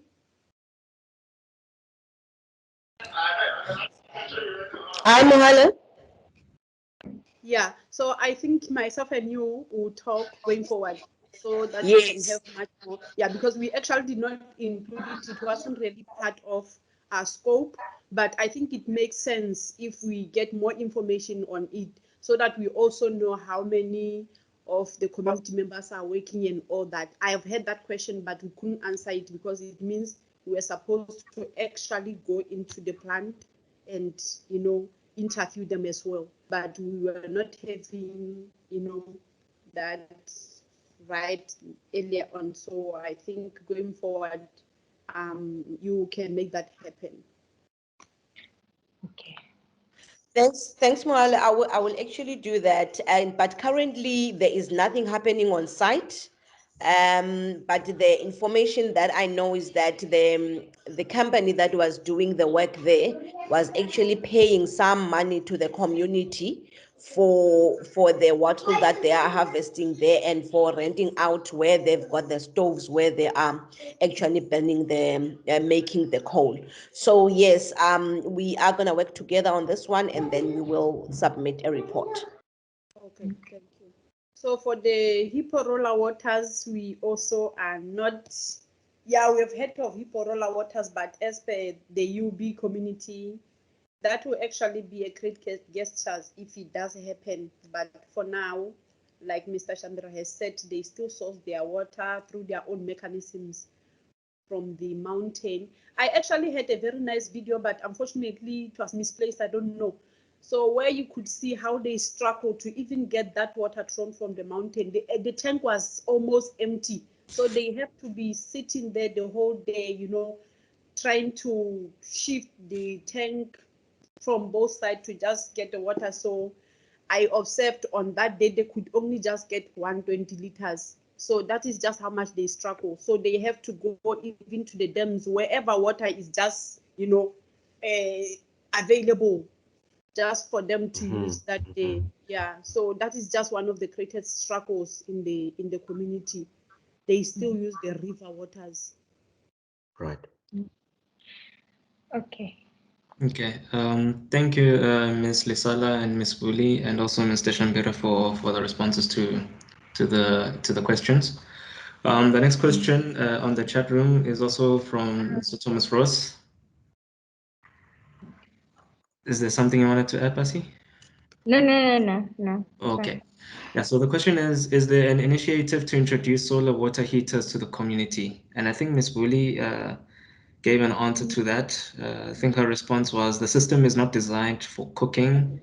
Community was given gas stoves and gas bottles for cooking, which they refill as needed. I don't know if there are any other comments or any other further responses to that question.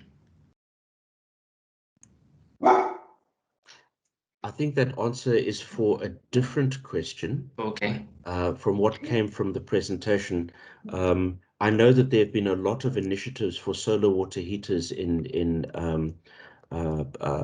disadvantaged communities, and it might be useful, at least in terms of lower temperature heating, preheating for cooking maybe, and it might be place a less of a burden on the electrical system or on diesel, on paraffin and other heating. Yeah.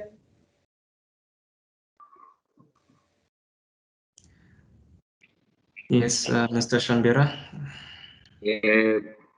I also just want to add something in support of what Mr. Roos is saying, that in terms of his modeling, in terms of the load profile that is providing, and looking at the situation on the ground, I would really know that there will be an overestimation of energy available, especially if the wind component is integrated. So I would also think that it will be a good idea to look into this aspect of the solar water heating in terms of as being incorporated into the project, because as part of appliances that are going to be incorporated, because I feel that at the moment, in terms of energy, in terms of our load profiles, there is an overestimation. There will be an overestimation, especially if really our wind component is integrated with regard to our findings in terms of the wind wind energy available at the site. Thank you. Okay. Thank you, Mr. Shambira, for that. Okay. So I don't know if Thomas, if that also... Sorry, could I just, Prof. Shambira, forgive me, sir, I'm not quite sure. Is there a question in there? Do you want us to respond or do I'm not quite sure if I got the thrust of what you're saying. Forgive me. Okay, I'm not. I'm sort of like supporting the idea of maybe solar water heaters being also included as Yes. part of our appliances. Okay.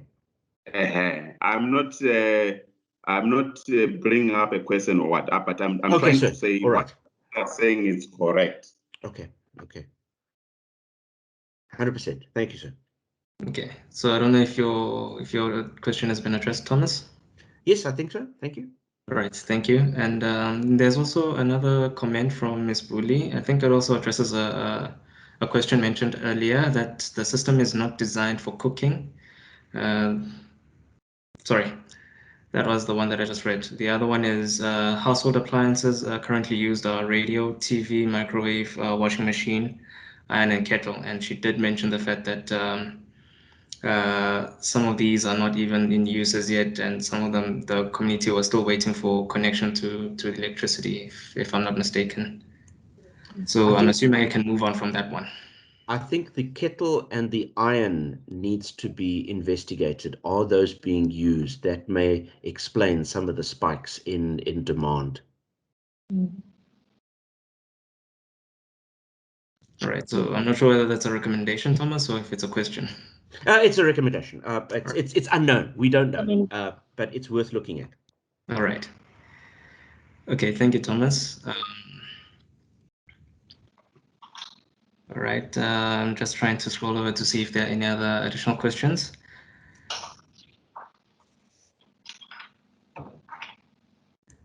Okay, I think that settles all the questions that have been mentioned on the chat dialogue.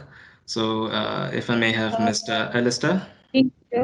Yes. Lindo, so Alistair had his hand up, but there's also we will address because Alistair had to leave the meeting. But then because this is recorded, so he will at least get an answer through the recording as well as maybe but let's address that question because he had his hand up and then he had to leave. But then there's also two more after so Alistair's one just came in now, so there's also two more from Xander and John. So if you could just check those. Yeah, but you can first start Alistair's question, or do you see it? Alistair's question. Yeah, he says, apologies, colleagues, I need to leave for another meeting. Thank you for excellent presentations. My question is to Fiona and Thomas. In looking at the various grid control dispatch strategies, there is a non-technical dimension to diesel use. A big risk to the availability of diesel generator is diesel management. This relates to a number of institutional challenges tied to diesel supply and storage. It'll be most interesting to see how this less quantifiable variable or dimension can be built into the control and dispatch strategy, i.e. conserve diesel not only for cost savings. I think that's a discussion we must have.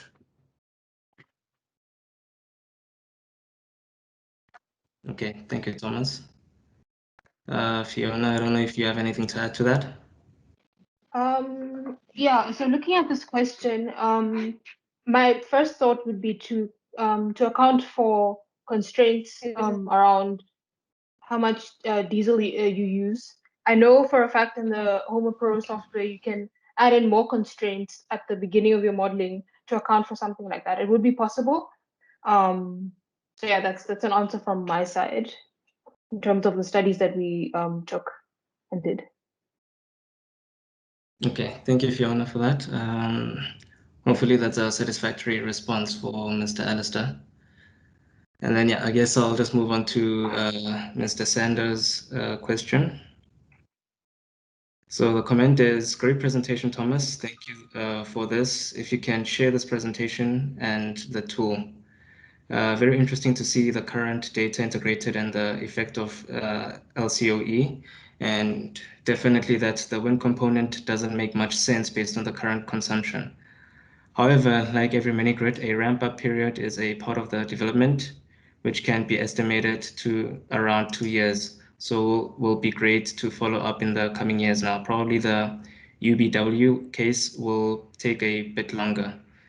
As a question, what is the reason for the poor data collection? Do you have a recommendation for this?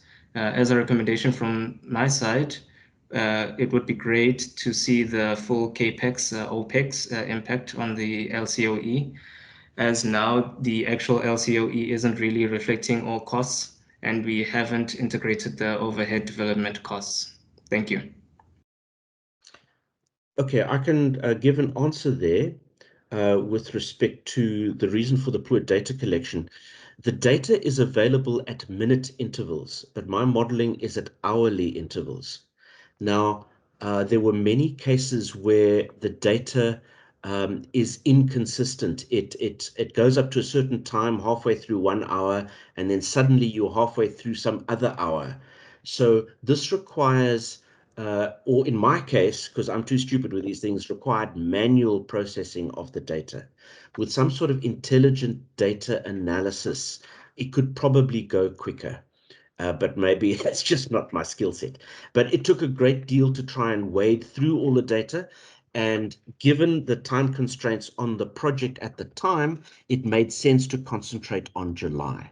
It doesn't mean to say that it is not possible, however, and with some sort of rational data analyst type person, maybe with some machine learning, we might be able to do it in a more automated manner.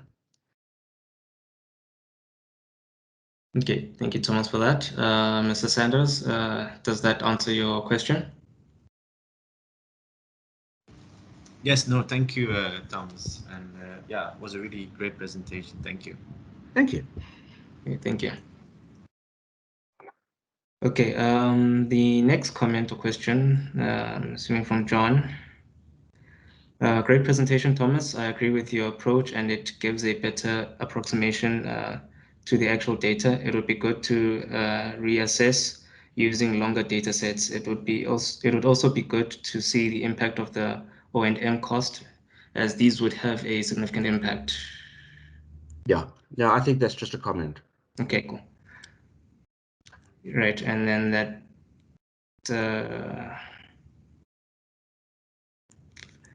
Okay, I think the next question is from John. It says, "Hi, Thomas. Are you able to model the impact of the 4-stage load shedding protocols on the LCOE?" And then I replied saying, yes, it would be possible. Right. Given that we are where we are and we've got maybe some 40 minutes left, would you like me to give the presentation on the renewables ninja?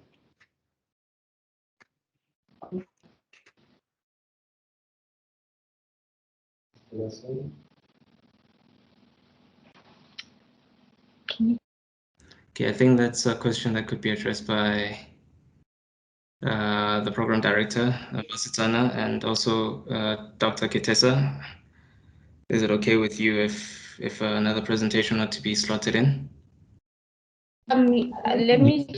Yes, there is enough time. How do you perhaps know how long the presentation is? It's about 20 minutes. It's about 20 minutes. Yes, there's still enough time, so you can slot it in. Yes. Are there any other questions before I begin? Does anyone want to say something? Currently, it's people requesting to leave the meeting because they have other commitments. So I'll just check if maybe there's one last question, if there's a hand, but I do not see a hand. Yeah, it's mainly people asking to excuse themselves. So if you need to leave, you can also leave. Oh, Mr. Shambira, you have a hand? Yes. Okay. Mr. Roos. Yes, sir. Your presentation was very, very good, and I'm quite interested in this load profile modeling as well as estimation of demand. And I would also love to maybe also work hand in hand with your team because fantastic. Be sure data that we have used to create load profiles to estimate. Do you think now with the know-how, although we still have with the data for wind, although it was only for 9 months, I've already alluded to that, I've obtained the data for 5 years from South African weather that I'm going to also maybe quickly do a wind power density analysis, and then that will culminate to know how much really energy that we can to just authenticate the amount of wind energy that can be put in the system. And also I of the wind turbines that were going to be used. But now that we know that the Kestrel wind turbines are going to be used, and with their energy output that they can give. So if we can now maybe sort of like use again our HOMA with the actual data, because already our system has got the solar component feeding in, like what you are saying, so that we actually see that if we actually integrate the wind part, because I already know that you are calculating the cost of the whole process, will it be a good idea to also look into that with now some sort of like some data? Because I know when you did this, the area was not even have data for household appliances that were being used. So you were inputting things that some of them that like you see, you were saying television, refrigerators. Correct, in yes. your inputs. Prof. Shambira, you ask a very relevant question, and in actual fact, I think a number of the questions will be answered by the next presentation. So shall we postpone the answering of the question till after that presentation, and then maybe let's see what is outstanding? Okay, thank you very much. Okay. If everyone's happy, then I will begin. Yes, Thomas, you can begin. Yes. All right. Thank you all for your patience. We are now going to look at the determining of the output of the solar PV and the wind plant using Renewables Ninja. And this was used in the inputs in the costing model, as you know. So to understand renewables costing, clearly we have a number of issues to bear in mind.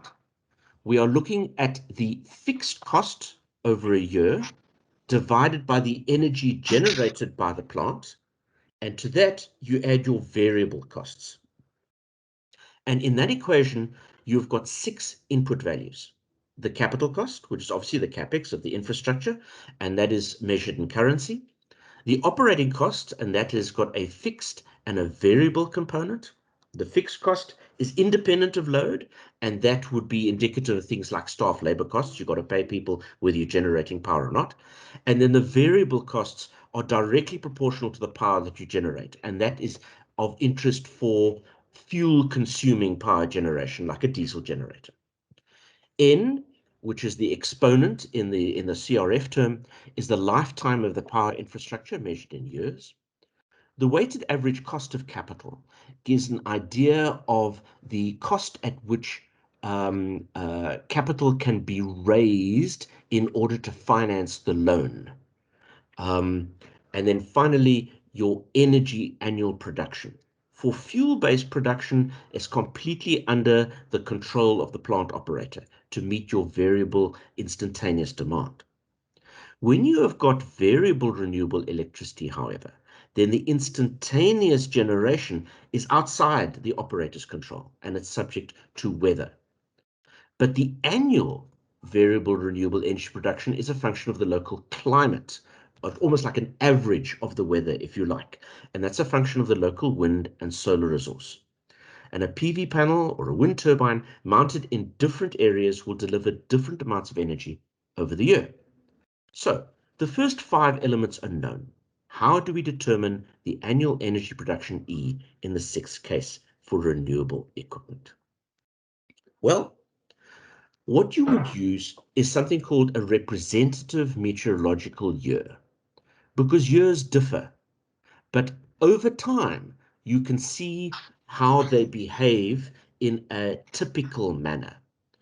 And using a representative meteorological year compensates for variations between years. So you would choose a sample period of several years, and for each of those years, find the total energy produced by the PV or the wind facility, and that is going to be the sum of the power multiplied by an hour for all the hours of a day, and then all the days of the year. The representative meteorological year is that year for which the total is closest to the average over the years you've been looking at. So far, so good. Now, life gets complicated when you've got solar and wind generation, because the two are actually correlated slightly. During daytime, power from wind and from PV are not uncorrelated, because weather events impact both solar, like through cloud cover, and wind through storms, for example. So your representative meteorological year can't be separately calculated. You must calculate them together, the sum of the PV and the wind, in the way shown by that equation. Now, to do this, it's best to use a suitable software modeling tool, and the tool we'll be looking at is Renewables Ninja. It's an online tool for analyzing solar PV and wind power plants. Now, the Renewables Ninja operating environment is an online simulation environment. You don't download the software, but you get a sort of license to run it online. Now, for this, we need to understand what data assimilation is. It's a mathematical discipline where you optimally combine theory, which would be subsumed in some sort of numerical model, with actual historical observations. And atmospheric reanalysis is meteorological data assimilation, where you assimilate historical observational data over an extended period using a consistent analysis scheme. Renewables Ninja uses global weather models reanalysis data, assimilating the historic satellite observations.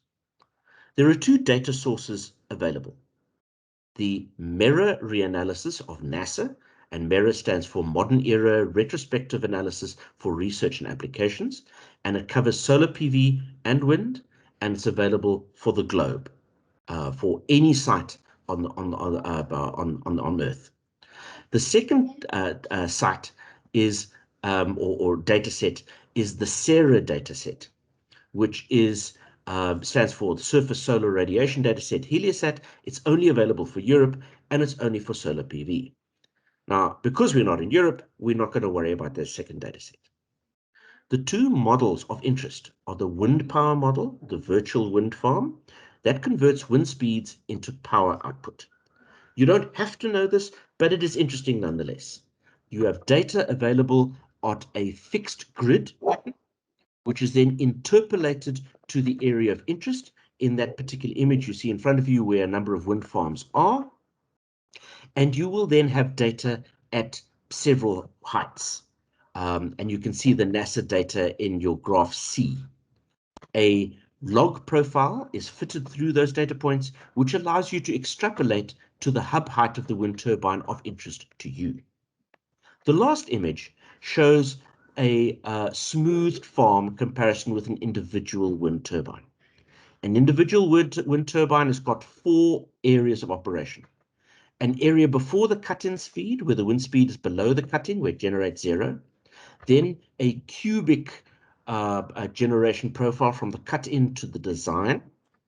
Then a controlled generation, which is typically your 100% power output, which is from your cut-in, so from your design speed to your cut-out wind speed.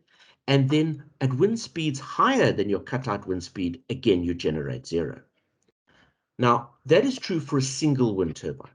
When you have multiple wind turbines together, the effect of going from 100 wind speed to 0 at different wind turbines at different places with slight differences in wind speed has an effect of smoothing out the profile, and that's what that dotted line shows. The second model is the solar PV power model. The usage limits for Renewables Ninja are as follows. If you're an anonymous user, which is a user which is not registered, let's say you log into the site right now, you will be allowed, even though this website doesn't know you, to 5 simulation requests per day, but you can only use resource data for a single year for 2014. If you register, and the registration is free, but you must send off an email and they're going to ask you a whole bunch of questions and so on. Once you're a registered user, you can use up to 50 simulations per hour, and you have access to 19 years of data, 2000 to 2018. For all users, there's a 6 requests per minute burst limit to prevent overloading the server. So I performed validation of Renewables Ninja for the South African environment.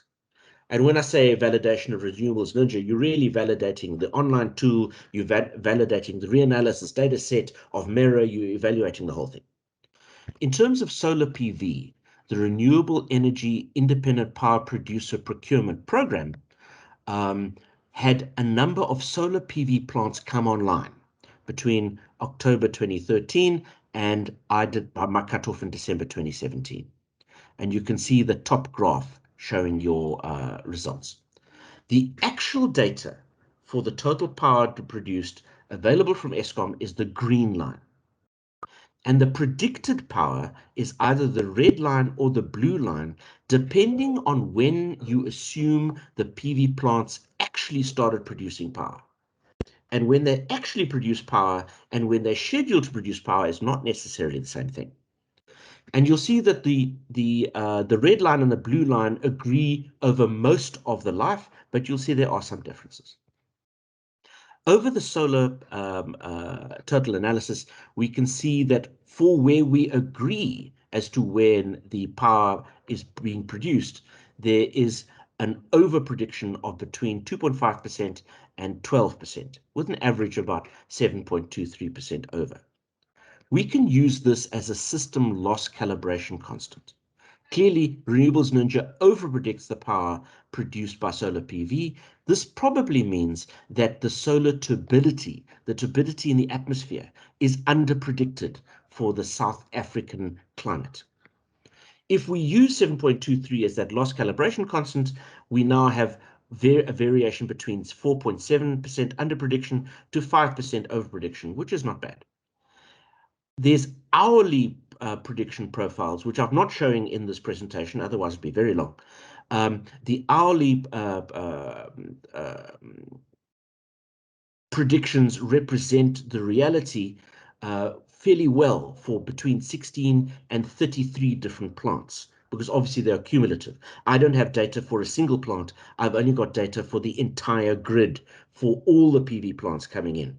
So by comparing a result for a small amount and a result for a large amount, we can now start seeing the impact of the introduction of individual plants.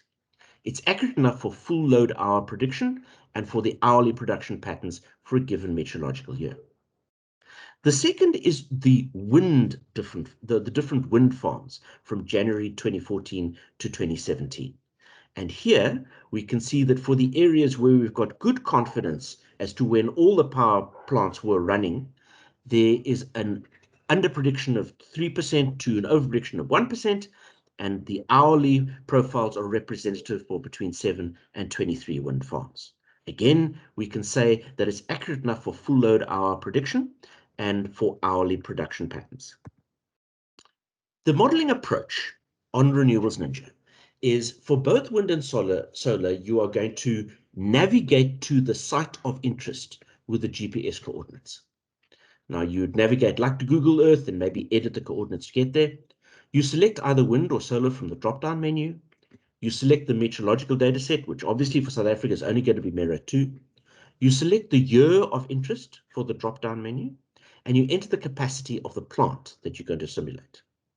For solar PV, you enter the PV system loss. This takes into account the inverter, the transformers, all those other bits and pieces. And to that, you must add the South African calibration factor, which I've just mentioned. Bear in mind that the system loss is a digital fraction, not a percentage. You enter the tracking option for the PV panel, the PV system of interest, either none for a fixed axis system, one axis tracking, two axis tracking. You enter the tilt angle where it's measured from horizontal. You enter the azimuth angle where 180 degrees faces the pole. So it faces due south in the northern hemisphere and due north in the southern hemisphere, which is the default for fixed systems. Tick the include raw data square. You're going to need that data later in order to do all the analysis you need in the costing model, and then click run. In the case of wind, enter the wind turbine hub height, and here you can go between 10 meters and 150 meters. Select the wind turbine manufacturer from a drop-down menu, and the model will include the rotor diameter and the rated capacity. There's quite an extensive list of models, but it's not exhaustive. Click include raw data, then click run. So when you use Renewables Ninja, this is where you're going to start. You're going to end up with a global map, and you'll see your pin right in the center, somewhere in the Republic of Congo, for latitude and longitude of 0. Using the mouse cursor and the zoom control, navigate to South Africa, then to the Eastern Cape, then to Fort Beaufort, and click on Fort Beaufort. I prefer to navigate first and then edit the latitude and longitude, because you might get something wrong in your formatting and then the system will be unhappy. So you'll see a pin has appeared over Fort Beaufort. You'll notice the latitude and longitude values have appeared in the box. Now edit these values to reflect Upper Blinkwater values and then zoom in. You will now see this site. In the nested little window, you'll see the map from the Lamo Solar report. And you will see that road that has that vaguely sinusoidal shape, and you'll see how that matches the road on the Renewables Ninja site. So now you've got some comfort that you are where you're meant to be. And you'll see the pin located where Lamo Solar shows you the image where the PV array is. In the drop-down menu on the left, select Solar PV, select Mirror 2 as the dataset, select the year, in this case we've chosen 2014. Select the capacity. Now the capacity is the peak capacity. In this case, it's not 75 kilowatts, it's 76.8 kilowatts peak, but the system loss was given by Lamo Solar at some 20%. You add the 7.23%, add the tracking of 0, or tracking of none. The tilt is 30 degrees, azimuth 180 degrees. Tick the include raw data checkbox and click run. You are going to end up with this image. This allows you to see what Renewables Ninja predicts the production to be over this year. And you can see that the mean capacity factor for the year is 17%. And you can see how the capacity, monthly capacity factors varies over the year, with being low in winter months with a minimum in May, and high in summer months with a maximum in December. You'll see that gray block saying save hourly output as CSV. So you're going to click on that, and then you are going to end up with a CSV file. Save that file as an Excel file because you're going to want to edit it, and have solar and 2014 in the name so that you can find this again. So give it a rational name. If we post-process the results, we then end up with these. Now, what I've shown here is a composite distribution with an average, a maximum, and a minimum. The average is for every hour of the month, the average of for all of the days of that month for each of the years. You'll see the different colors represent different years. For the maximum, you'll see that there's not much difference between years, and that's to be expected because that's clear skies when you don't not have much cloud cover. And dotted is going to be your minimum composite distribution. So your minimum for a given hour in the entire month. So this is a composite. It's not real, but it gives you a threshold below which you are not going to generate. And this gives you comfort that power is produced for every hour of sunlight for every month. You'll notice the difference between January and July. In that July being winter, the hours of generation are decreased and the amount of generation is decreased. Let's do this again for wind generation. So we navigate to the site. You'll see we navigated to a different point. The pin is moved because you can't have the wind turbine on top of the PV array.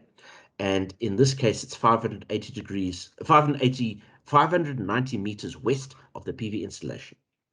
Select wind in the drop-down menu, select mirror 2 as the data set, select the year, in this case 2013, select the capacity. Now, in this case, the Kestrel wind turbine is 3.075 maximum power, not 3.5 kilowatts. Although its title may be a 3.5 kilowatt, the maximum power it can produce is 3.075. Enter the hub height, which is 18 meters. Now you must select a turbine model. You have to select a model. And here select the Xant M21-100. And I'll give you the reason why a little bit later. Include check raw data and run. This is the result you're going to get for the wind. And again, you will see your capacity factor results. For the year, 20.5%. In the winter months, it is higher with a maximum in June. In the summer months, it's lower with a minimum in December. As with solar, save your hourly output results as CSV and then choose a reasonable name. Save it as an Excel file with wind and the year in the file name. Right. Now let's just. Now, you're going to end up with an interesting result. The power is actually over-predicted. So here you can see a list of 4 wind turbines. They are all similar in the fact that they've got similar cut-in speeds, rated speeds, and cut-off speeds, but vastly different sizes. You'll see that the Xant has got the smallest rotor diameter at 21 meters. And it's a slightly different class turbine being 1A. Now, if you look at the theory, bottom left, the power produced by the turbine is equal, or is going to be equivalent to the power produced for a farm, if the farm consists of 1 turbine, at low wind speeds. You'll see the dotted line for the smoothed farm is equal to that for an individual turbine. That is rational, and that's what you would expect. In practice, however, you can see the dotted line of the Kestrel wind turbine. And we initially assumed that as long as we apply the scaling laws, we could apply any turbine and it would predict something similar to the Kestrel turbine. Well, we were wrong. You will see that in each case, the wind turbines predict higher power generation in the low wind speed region between the cut-in speed and the design speed. And you'll see from the histogram on the far right that this is where the wind turbine spends most of its life, in that low wind speed region, which means you are then going to end up baking in your inaccurate prediction. This requires us to take a different approach.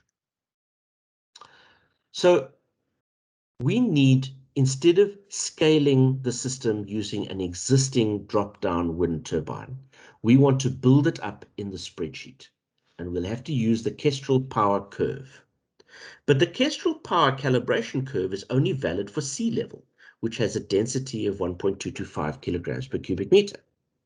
Upper Blinkwater, however, is nowhere near sea level. It's 924 meters above sea level.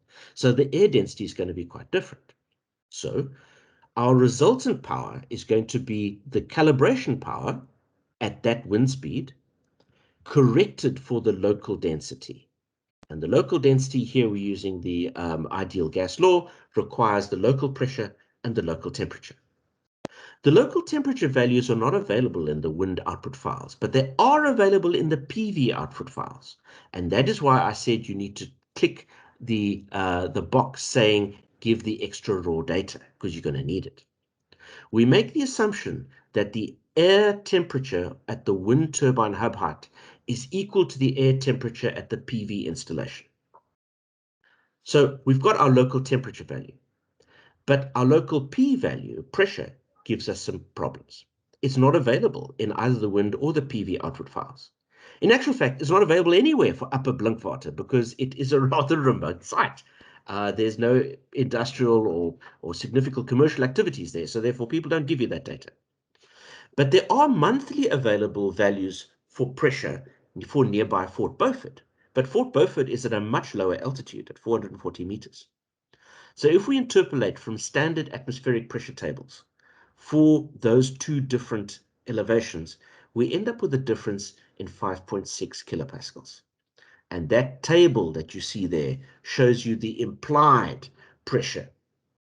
And we assume that the pressure is valid for the entire month because we assume climactic conditions are going to predominate as opposed to temperature, which is going to vary from hour to hour. If we now make use of the calibration curve in a spreadsheet, we correct for the local air density, and we compare the results with what we had got from the ex-ante in Renewables Ninja, you see there's an overprediction of some 40%. And that's why we had to take this particular approach for this site. So let's have a look at the Renewables Ninja wind results. In a similar manner to the solar PV, we have got our average values, our maximum values, where there are, stress again, they are composite values. They are not actual historical values. They are composite, where all the maximum values are put together for a year. And instead of just looking at summer and winter, I'm looking at spring, summer, autumn, and winter, January, April, July, and October. I'd like to point out an interesting trend in the wind. You'll see that in summer, shown by January and October, the power produced peaks in the late afternoon, evening. Whereas in winter, in July, the power peaks in the early morning and decreases to the late afternoon, evening. If we now add the solar installation and two turbines, we end up with the graphs that you see here. So you'll see that it's not terribly visible in daylight hours, but it is visible at night. You'll see the solid lines are non-zero in July and October. So you can just see the impact that the wind has had. If we now increase the installation to 6 turbines, you now start seeing the difference. I'm going to toggle between the two to allow you to see the difference. I must also stress that for the 6 years, for the 6 turbines, the maximum on the y-axis is 70 kilowatts, not 60 kilowatts, because that peak makes such a big impact. And you'll see that in the January for the blue, yellow, and green years, how that peak is so different to the gray, red, and black years. You'll also notice now that you have significant non-zero power at night in April, July, and October. So we now must choose our meteorological year. It's again, I stress, it's the most representative year. And because 2016 is a leap year, it contains one extra day, unlike the others. And so to choose for choosing for the meteorological year, you have to correct this to a 365 day by scaling, as you show. You now end up with a table below, and you can see that in all cases, the average is closest to the value for 2014, and those are the ones that are underlined. For PV, PV with 2 wind turbines, and PV with 6 wind turbines.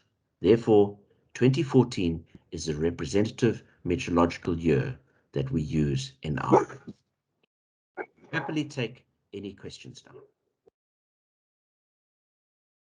Professor Shambira, it should have answered some of your questions at least. Okay, thank you, Thomas, for the presentation. I was sorry, typing that it was a great presentation. Okay. I was going to say it was very good, great presentation. You have answered a lot of questions. And the Ninja, when I tried also to use the Ninja, I did not get the data for specifically for. I was only seeing that it was European data, and I have actually gained some knowledge from what you have presented. And also, just to ask that, have you also maybe tried a red screen a software in that regard of estimating, especially on the estimating of the costs of this project? I have not used Red Screen. I don't know if any of my colleagues have. Okay, because there are some researches that I have also noted that it is also being used, especially for our SADC area. I've got some articles where they've used it for the SADC area in terms of estimating the cost. Okay.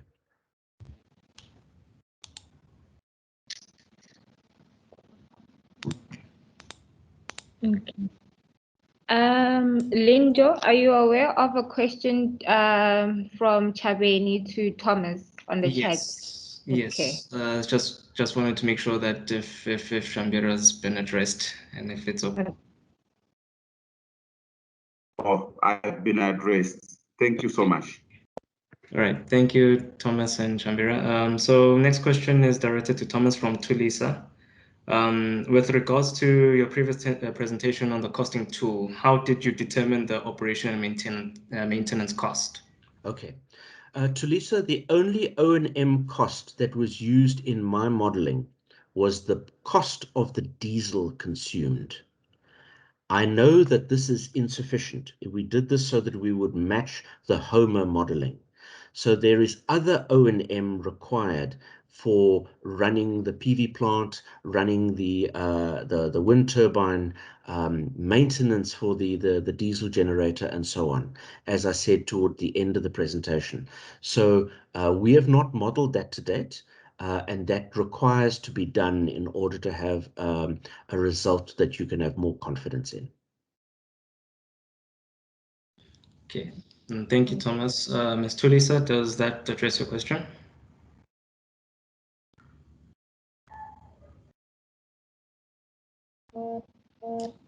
Great. Okay, thank you. Any other additional questions?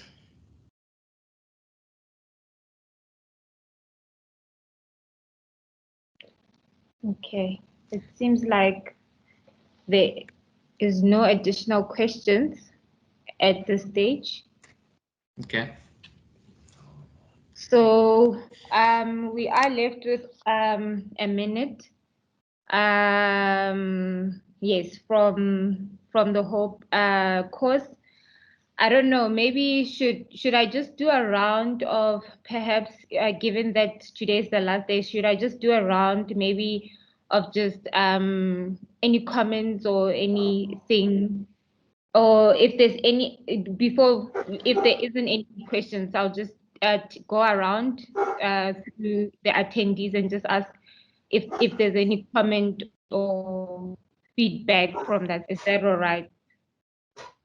Okay, I'm going to start with the names as I see it. I'm going to start with Ms. Lisala. Is there anything, any comments that you would make or feedback that you would like to add from the 2 days of the short course? Okay, thank you, Basi. It was very fruitful.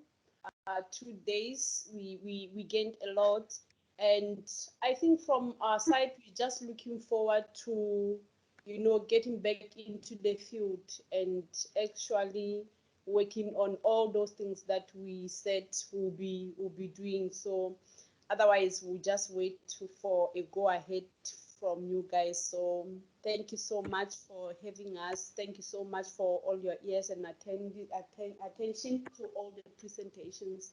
So otherwise, there is nothing much more from my side. Thank you. Okay, thank you so much, Ms. Lesala. Okay, I'll go next to Andre, Mr. Andre Otter.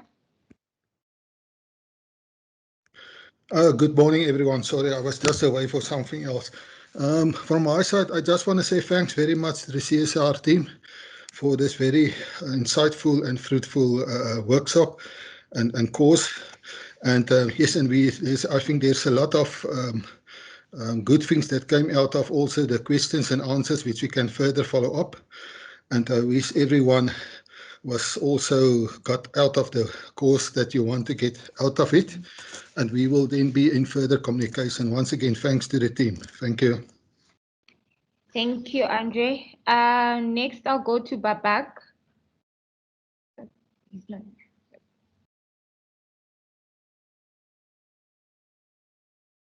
Oh, okay. Is Babak joining us or he's on hold? Okay. Next, I'll go to Fiona, Miss Fiona Law. Nothing really to add. Just wanted to thank all the attendees for attending, for the presenters for presenting such good presentations. I got more insight into the project as a whole, so I'm grateful for that. Thank you. Thank you so much, Fiona. Next, Jody. Jody. Hi, nothing from my side. Thanks. Thank you, Jody. The next person, I'll go to Lindo Gutlembata. Thank you, Basi. Just like to say thank you to all the presenters for the insight to the project. It was really insightful. There was a lot to learn, and also thank you to the attendees for your comments and questions. The engagements were also quite interesting. Yeah, that's it on my side. Thank you. Thank you so much, Lindo. Next, I'll go to Mamelo. Miss Mamelo Chauke. She is still here. Thank you. Nothing from my side. Okay, thank you so much, Mamelo. Next, I'll go to Mr. Mpedi Rampukanyo. Okay, thanks, Basitsana. Yeah, well, I think it was a very fruitful session that we had, and I would like to express my gratitude to everybody that honored our appointments and attended this session. Yeah, no, thanks a lot. Okay, thank you so much, Mpedi. Ms. Lesala, I will take your question. I'm just going through the people. I just saw your hand. Next, I'm going to go to Mr. Shambira Ngwarai. Okay, I just want to thank you, the program director, for what you have done. It was a very good presentations for all. And specifically, I also want to acknowledge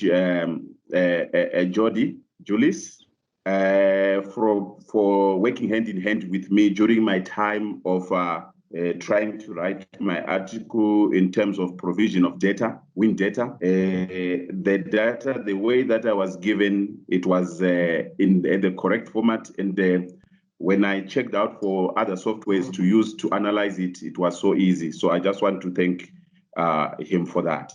And also at large to Prof. Makaka for his guidance, as well as Prof. Kitesa for their guidance. And we wish that we will still go on with the project, especially for evaluation and monitoring, so that we make it a living lab. Thank you. Hello? Hello, yes? Yes, You yes, can hear me? Yes. Okay. Hello. Okay, is Professor Makaka speaking? Oh, yes. Thank you, Prof. Makaka. Thank you so much for joining in. Yes. Yeah. Yeah, I want to thank everyone for a very strong collaboration. We worked as a team, we worked as a family. And I was so much excited about the quality of work which was presented and the way forward, which we are therefore going to undertake. It was so much fruitful. We wish to work together in harmony like this in the future, and then upgrade and make the Upper Blinkwater a national lab, so that everyone who wants therefore to build a mini grid will come and first of all have lessons from the Upper Blinkwater mini grid. Thank you very much for your collaboration. Thank you. Thank you so much, Prof. Thank you. The next person I'll go is Siyabonga Zondi.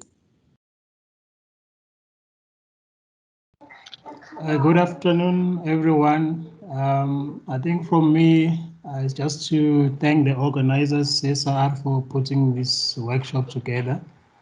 Obviously, I missed yesterday because of other commitments. I was able to join this morning. I think we gained a lot of insight from the presentations that were given. I think looking at the feedback from the participants, I think by all accounts, everything seemed to have went well. And thank you very much for that, colleagues. Thank you so much, Mr. Siyabonga Zondi. The next person is Mr. Thomas Roos, and yeah, then it's to Ms. Tulisa Chabeni. Then yeah, okay. Well, I want to thank everyone for a great 2 days. Thank you for your engagement. Thank you for your presentations, and thank you for your questions. Thank you so much. Lastly, Ms. Chabeni, are you here? Yes. Yes. Yes, I am. Thank you guys for the invitation. I've learned a lot for the past weekend. Also, I was wondering if I could, if it's possible, if I can get the section that they presented today. Thank you.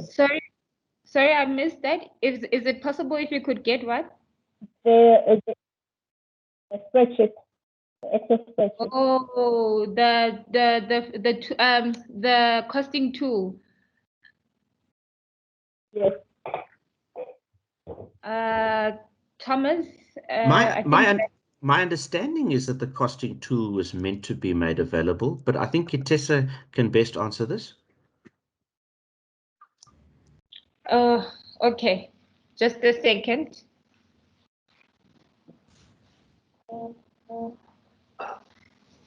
Yeah, thanks, Thomas. I think, yeah, we will make it available. I'm sure Andre won't mind if we share widely, and yeah, we will make the videos and the costing tool available. Okay. Did you get the response, Miss Chabeni?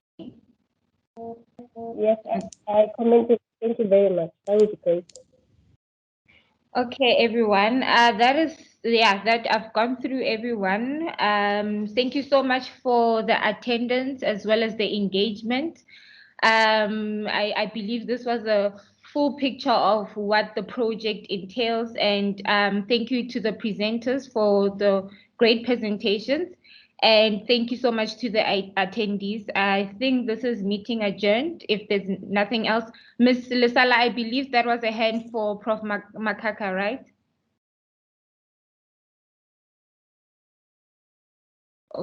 Yeah, I believe that was a hand when Prof was joining to Yes, just. yes, Okay. yes, definitely it was for Prof. Okay, everyone. Okay, I think this is it. Thank you. Meeting adjourned. Bye-bye. Bye. Goodbye. Thank you. Thanks. Bye. Thank you. Cheers. Bye-bye. Bye-bye. Bye. Bye.